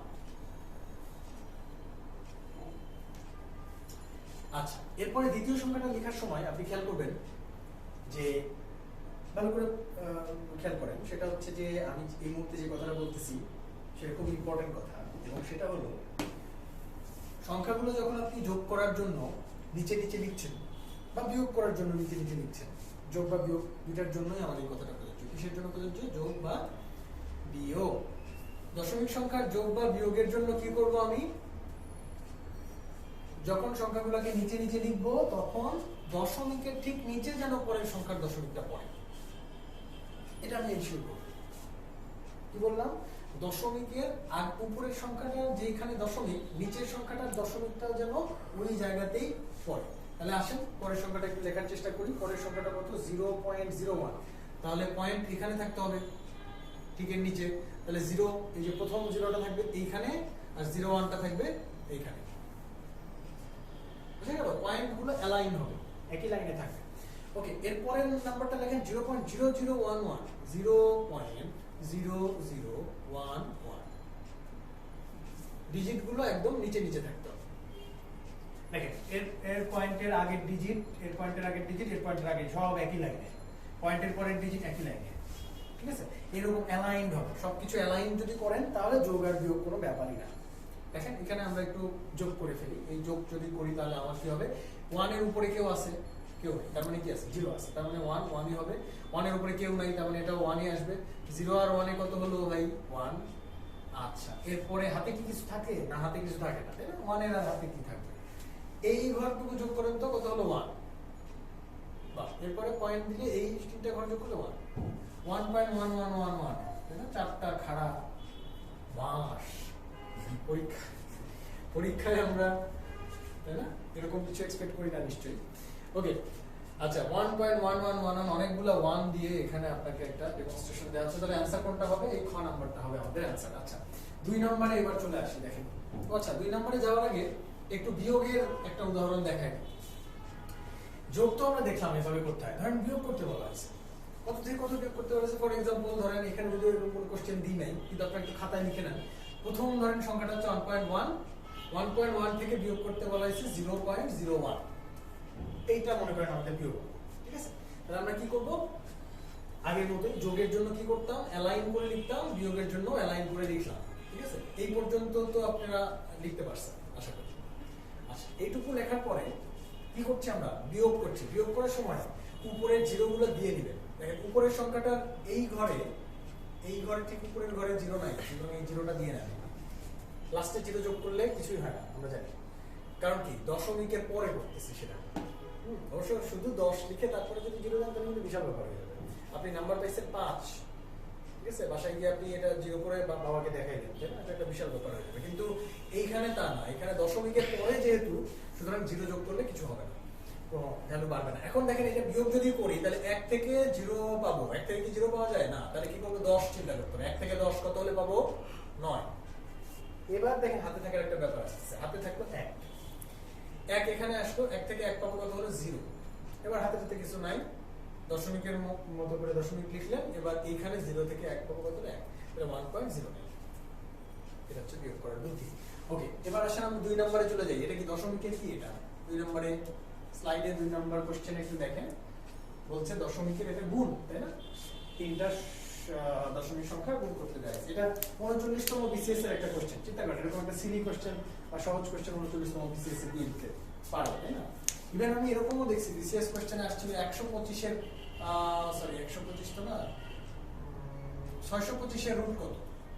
ঠিক আছে, 625 এর রুট কত? জাস্ট 625 এর রুট কত? মানে 25 25 625, 625ও না সম্ভবত। খুব সহজ একটা কোশ্চেন ছিল। মেবি হচ্ছে কি আপনার কিউব রুট অফ 125 সম্ভবত ছিল। হোয়াটএভার, এরকম রুট একটা জিজ্ঞেস করছিল। সুতরাং বিসিএস এর সহজ কোশ্চেনে দুই একটা থাকে। হ্যাঁ, তো আমরা কিছু না কিছু পারবো আশা করি। ওকে, তো 2 নম্বর কোশ্চেনে আমাদের 0.4। আরেকটা কথা, 39 বিসিএস এই প্রশ্নটা প্রথম আসছে তা না, এর আগেও একটা বিসিএস এই কোশ্চেনটা আসছিল। 39 এটা কপি করছে। এবং মজার ব্যাপার হচ্ছে যদি স্পেশাল বিসিএস হয় সেক্ষেত্রে তারা সাধারণত সময় কম পায়, কোশ্চেন সেট করতে সময় পায় না অতটা। ঠিক আছে, আমি জানি না কোশ্চেন সেট করতে আসলে এত সময় লাগার কথা না, কিন্তু তারপরে তারা কোশ্চেন ঠিকঠাক মতো সেট করে না। দেখা যায় যে প্রিভিয়াস ইয়ারের কোশ্চেন থেকে অনেক অনেক কমন টমন দেয়। এটা আপনাদের চুপি চুপি বলে রাখলাম। প্রচুর কমেন্ট কমন পাওয়া যায় প্রিভিয়াস ইয়ার থেকে। আপনি 39তম বিসিএস এর কোশ্চেন দেখলেই বুঝতে পারবেন। ওখানে কোশ্চেনগুলো অনেকগুলাই, প্রায় 15টা কোশ্চেনের মধ্যে প্রায় 4টা মনে হয় আগের বছর থেকে দিয়ে দিচ্ছে, 4-5টা।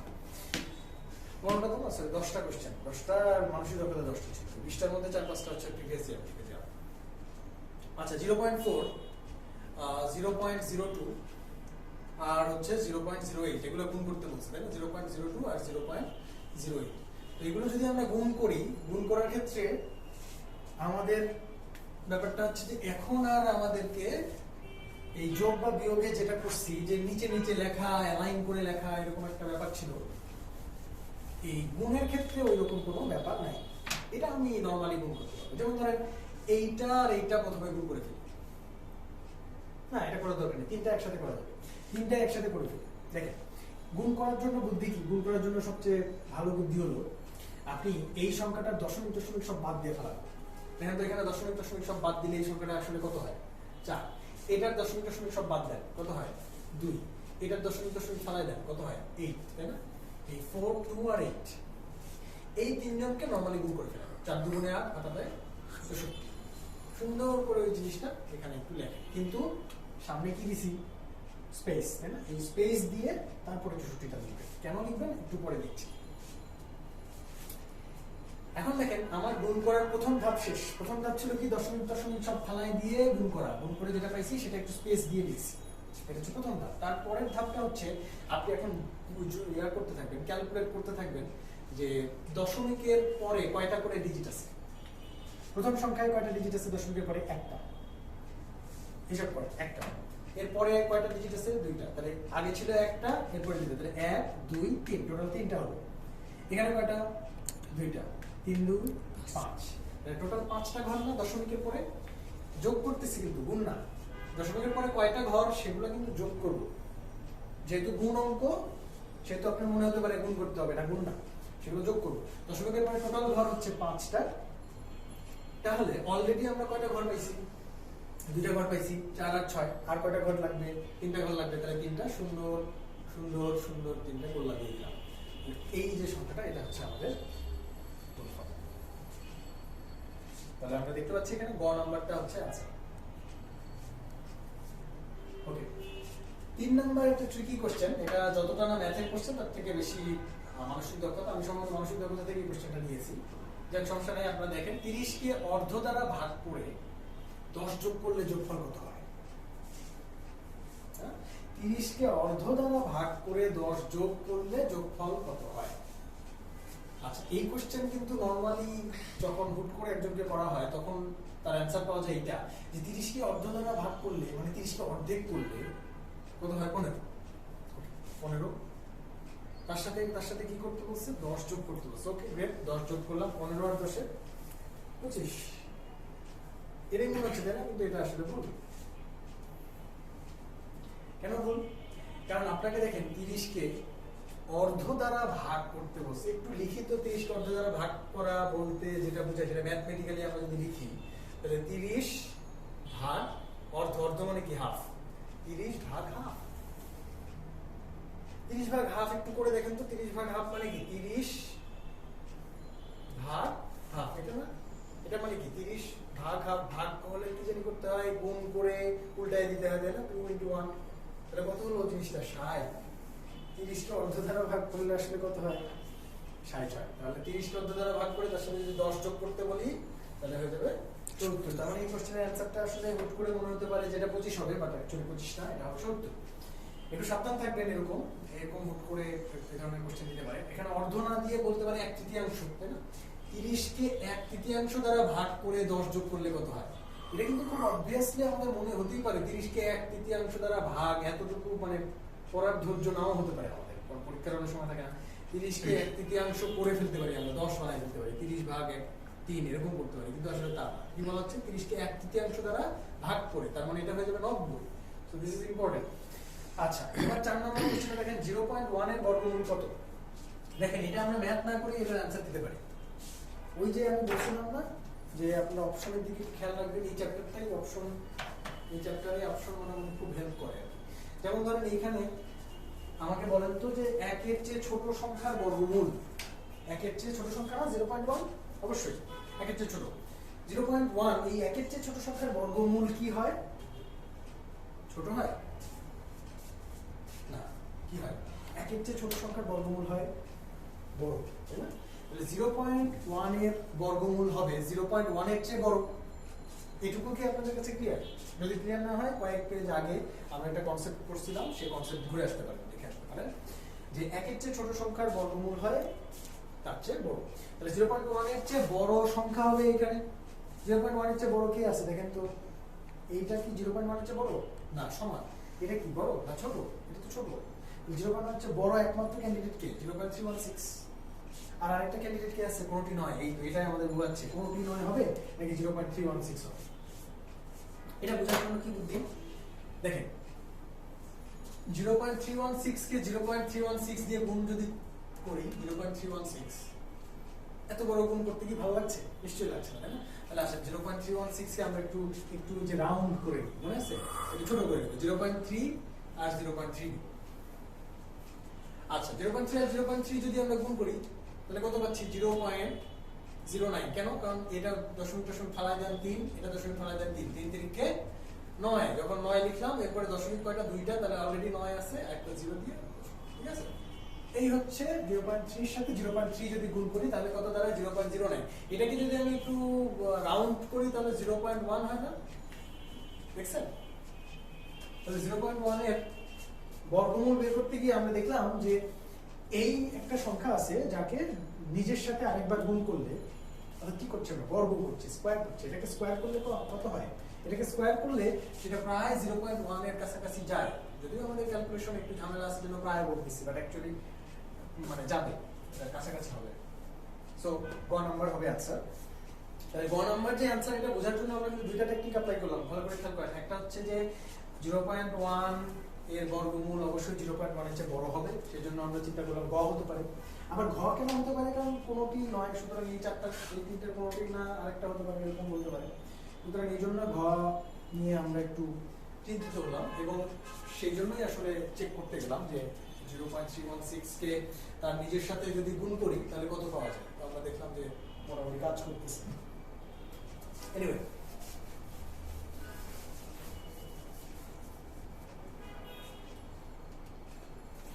এবার নতুন টপিক, মৌলিক সংখ্যা, বাস্তব সংখ্যার জগতেই আমরা এখনো আছি, অবাস্তব জগতে চলে যাইনি। তো এই টপিকটা হচ্ছে ভগ্নাংশের টপিক, যে ভগ্নাংশ ছোট থেকে বড় সাজানো। এইখান থেকে একটা কোশ্চেন 39 আসছে, 39তম বিসিএস এ ভগ্নাংশ থেকে বড় সাজানো একটা কোশ্চেন আসছিল।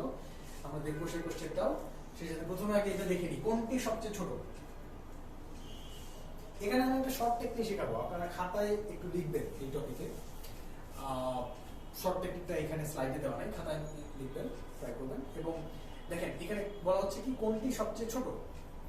এই যে চারটা সংখ্যা আছে, এই চারটা সংখ্যার মধ্যে কোনটা সবচেয়ে ছোট এটা বের করার সব থেকে মানে সহজ বুদ্ধি, যেটার জন্য কোনো মাথা না খাটাইতে হয় না, সেই বুদ্ধিটা আমি এখানে দেখাবো। দেখেন একটু খাতায় লেখেন, শর্টকাট একটা টেকনিক দেখাচ্ছি। প্রথম সংখ্যাটা লেখেন 2/11, পরের সংখ্যাটা লেখেন 3/11, লিখছেন? আচ্ছা, এটা থেকে একটু পাশে সেখানে পরের দুই সংখ্যাটা লিখবেন 2/13 আর 4/15। এবার যে কাজটা করবেন সেটা হচ্ছে আড়াআড়ি গুণ করবেন। দেখেন এইটার সাথে এটা গুণ করেন, কত হয়? 11 দুগুণে 22। সুন্দর করে কোথায় লিখবেন? লিখবেন উপরে, মাথার উপরে, নিচে লিখবেন না, উপরে লিখবেন। তাহলে এই আড়াআড়ি গুণ করে আমি পাইলাম কত? 11 দুগুণে 22। কাকে কাকে গুণ করছি ভালো করে খেয়াল করেন। এইটা হচ্ছে প্রথম ভগ্নাংশ, এটা দ্বিতীয়, এটা তৃতীয় অপশন, চতুর্থ অপশন। চারটা ভগ্নাংশ, চারটা অপশনের পাশাপাশি লিখছি। লিখে প্রথম দুইটা ভগ্নাংশের মধ্যে আমি গুণ করতেছি। 11 দুগুণে 22, 3 11 33। আমাদের টার্গেট কি? কোনটি সবচেয়ে ছোট সেটা বের করা। এখন এই দুজনের মধ্যে তুলনামূলক ছোট কে দেখেন তো, 33 নাকি 22? 22 ছোট না? 22 ছোট। সুতরাং আমরা 33 ওয়ালা যে জিনিসটা ছিল সেটাকে মুছে দিব, 22 ওয়ালাটাকে রাখবো। এবার এইখানে একটু খেয়াল করেন, এখানে একই কাজ করবো আমরা। এই দুটার মধ্যে কে ছোট সেটা বের করবো। 15 দুগুণে 30, 4 13 52। কে ছোট? 30 ওয়ালাটা ছোট। সুতরাং এটা থাকবে, এটা মুছে দিব। এখন আপনি বলতে পারেন যে আমাদের কাজ মনে হয় সেখানে 22, সেখানে 30, তাহলে এটা ছোট এটা বড় না। দিস ইজ অ্যাবসলিউটলি রং। আপনি যদি এভাবে ভাবেন যে আগে থেকে যে সংখ্যাটা তৈরি হয়ে আছে সেই দুটা দিয়ে আমরা জাজ করবো, তাহলে হবে না। এই দুটা সংখ্যার আর কোনো গুরুত্ব নাই, কারণ এটা আগের ক্যালকুলেশনে। এখন এই দুইজনের প্রথম দুজনের মধ্যে থেকে ছোট এটা, পরের দুইজনের মধ্যে থেকে সবচেয়ে ছোট এটা। এই দুইজনের মধ্যে আরেকবার চেকিং হবে। 11 দুগুণে 22 আর 13 দুগুণে 26। কে ছোট? তাহলে 2 এর নিচে 13, এটা হচ্ছে ছোট, এবং সেইটা হলো গ নাম্বার। তাহলে আমাদের সবচেয়ে ছোট সংখ্যাটা হচ্ছে এখানে গ নাম্বারের 2 divided by 13. This is the lowest fraction of the 4. আচ্ছা, এবার পরের সংখ্যা, পরের অঙ্কটাও একই রকম। নিজের কোন সংখ্যাটি ক্ষুদ্রতম, এখানে শুধু একটা এক্সট্রা কাজ করতে হবে। ঘ নাম্বারটাতে ভগ্নাংশ নয়, ওটার একটু ভগ্নাংশ বানিয়ে নেবেন। কিভাবে আপনি বুঝতে পারছেন, দশমিক সংখ্যার ভগ্নাংশ বানানোর বুদ্ধি আপনাদের বলা হয়েছে। এরপরে নিচের কোনটি ক্ষুদ্রতম সংখ্যা সেই কোশ্চেনে যাই। স্লাইডে একটু দেখেন, 3 নম্বরে নিচের কোনটি ক্ষুদ্রতম সংখ্যা, একই রকম কোশ্চেন, কিন্তু অপশনগুলো একটু ভিন্ন মনে হচ্ছে, তাই না? অপশনগুলো কি মনে হচ্ছে? 0.3, প্রথমটা 0.3, এরপরেরটা একটু ঝামেলা আছে, যে 0.3 এর উপরে আবার রুট আছে। ওকে, ওয়েল, এটা মনে হচ্ছে যে ঝামেলা, কিন্তু এটাই আসলে অন্য তিনটার থেকে সহজ। কেন সহজ জানেন? কারণ হচ্ছে আপনি চিন্তা করেন 0.3 আর 0.3 এর উপর রুট, 0.3 বড় নাকি 0.3 এর উপর রুট, কোনটা বড়? একের চেয়ে ছোট সংখ্যাকে রুট করলে কি হয়? মনে পড়ে, বড় হয়ে যায় না? বড় হয়। রুট করলে বড় হয়, তার মানে এটা বড়, তাহলে ওটা আগেই বাদ। খ নাম্বার আগেই বাদ, খ নাম্বার আগেই বাদ, খ নাম্বার বড়। 6 এর চেয়ে ছোট হচ্ছে 0.3, তাহলে আপনি 0.3 কে ভগ্নাংশ করে ফেলেন। একটু বোর্ডে খেয়াল করেন, ভগ্নাংশ প্রথমটাকে ভগ্নাংশ করলে 3/10 হয়, গ নাম্বারটাকে ভগ্নাংশ করলে 1/3 হয়, আর ঘ কে ভগ্নাংশ করলে 2/5 হয়। 0.3 এর উপর রুট, খ নাম্বার অপশনটাকে আগে থেকেই বাদ দিছি। কেন? বুঝতে পারছেন তো? আশা করি বুঝতে পারছেন। আচ্ছা, এবার প্রথম দিকে চেক করবেন, চেক করে যে সবচেয়ে ছোট হয় তার সাথে একে চেক করবেন আগের মতো। এবার আসেন আমরা রিসেন্ট কোশ্চেন, অর্থাৎ এই বাস্তব সংখ্যা টপিকটাতে রিসেন্টলি যে কোশ্চেনগুলো আসছে সেই কোশ্চেনগুলোতে একটু এক নজর চোখ বুলাবো। সেটা হচ্ছে নিচের কোনটি মৌলিক সংখ্যা 39তম। এখানে দেখেন অপশনগুলো 47, 87, 91, 93। আপনার বাসায় একটু ট্রাই করবেন যে কোনটা মৌলিক সংখ্যা হয়। এখানে কিন্তু ভাগ করে মিলিয়ে গেলে সাথে সাথে অ্যান্সার বলে দিবেন না, কারণ এখানে ভাগ করে যে মিলবে না সেই কিন্তু অ্যান্সার, ঠিক আছে? ভাগ করে যে মিলবে সে হচ্ছে বাদ। ওকে, আচ্ছা, এরপরের কোশ্চেন হচ্ছে নিচের কোন ভগ্নাংশটি বৃহত্তর। আগের কোশ্চেন যে একটু আগে আমরা যে টপিকটা কভার করে আসছি না, সেই টপিকের কোশ্চেন। সুতরাং এটা আপনারা পাবেন, দেখেন এটা 39, এটা 39, 39তমতে এই দুইটা কোশ্চেন প্লাস আরেকটা কোশ্চেন আসছে সেম টপিক থেকে, সেটা হচ্ছে এই যে এইটা, এটা আমরা করছি অলরেডি। আর 40তম কোশ্চেনটা যে বলছিলাম অমূলদ সংখ্যা, সেই কোশ্চেনটা হচ্ছে এই একটু বোর্ডে আসেন, দেখেন আমরা একটু ট্রাই করে দেখি যে এটা অমূলদ কিনা, এরা হচ্ছে কোনটা মূলদ বা কোনটা অমূলদ সেটা একটু চেষ্টা করে দেখি। দেখেন 0.4, এটা কি সংখ্যা? 0.4, প্রথম অপশন হচ্ছে 0.4, তারপরের অপশন হচ্ছে √9, এরপরে হচ্ছে 5.639, এখানে একটা ডট, এখানে একটা ডট, এরপরে √27/48। এটা হচ্ছে 40তম কোশ্চেনটা নিয়ে আমরা অ্যানালাইসিস করতেছি, চারটা অপশন। প্রথম অপশন হচ্ছে 0.4, এটা কি সংখ্যা? সসীম দশমিক সংখ্যা, এটা অবশ্যই মূলদ। তাহলে মূলদ যদি হয় তাহলে এটা বাদ, তাই না? এটা বাদ, কারণ আমাদের চাই কি সংখ্যা? অমূলদ সংখ্যা আমরা চাই। সুতরাং এই সংখ্যাটা বাদ। এইটা √9 এর রুট করলে করা যায়, তাই না? √9 রুট করা যায়, করলে কত হয়? 3 হয়। তার মানে এটা মূলদ সংখ্যা, অবশ্যই এটাও বাদ যাবে, অমূলদ হবে না। এরপরেরটা দেখেন 5.639, এই 6, 3 আর 9 এই তিনটার উপরে কি আছে? পৌনঃপুনিক আছে। আমরা জানি যে কোনো পৌনঃপুনিক সংখ্যা মূলদ সংখ্যা, সুতরাং এটাও অমূলদ হবে না। এরপরেরটা দেখেন রুট এর ভিতরে একটা সংখ্যা আছে, সেটাকে কি রুট করা যায়? এখন কোশ্চেন হচ্ছে এটা যে এটাকে কি রুট করা যায় কিনা। এখন এখানে একটা ঝামেলা আছে, এটাকে রুট করা যায় না বলে মনে হচ্ছে, কারণ 27 এর রুট তো করা যায় না, কিউব রুট তো না। এখানে কি 3 আছে? না, 3 নাই, এখানে শুধু রুট। তাহলে 27 কে কি রুট করা যায়? যায় না। 48 কে রুট করা যায়? যায় না। মনে হতে পারে যে এটাই তাহলে অ্যান্সার, কিন্তু অ্যাকচুয়ালি ঝামেলাটা হচ্ছে যে 27 আর 48 কে একটু কাটাকাটি যদি করে না, কারণ কাটাকাটি এটা করা সম্ভব, যেহেতু ভগ্নাংশ কাটাকাটি অবশ্যই করা সম্ভব। আপনি যদি কাটাকাটি করেন, একটু খেয়াল করেন, আমরা একটু নিচে করি, √27/48, 3 দিয়ে কাটেন, 3 16, 48, 3 9 27, ঠিক আছে? তাহলে কাটাকাটি আর যায় কি? আর যায় না। তাহলে দেখেন তো কি থাকলো? রুটের মধ্যে 9/16 থাকলো না? 9 এর রুট কত?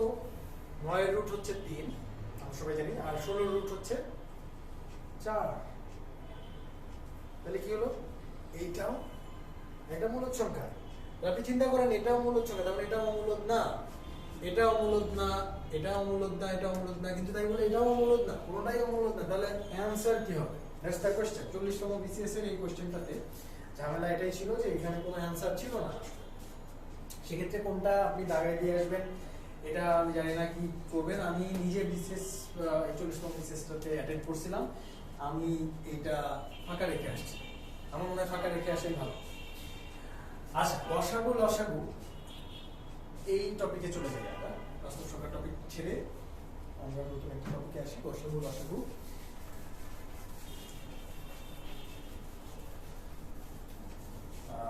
আমার দুইটা ছোট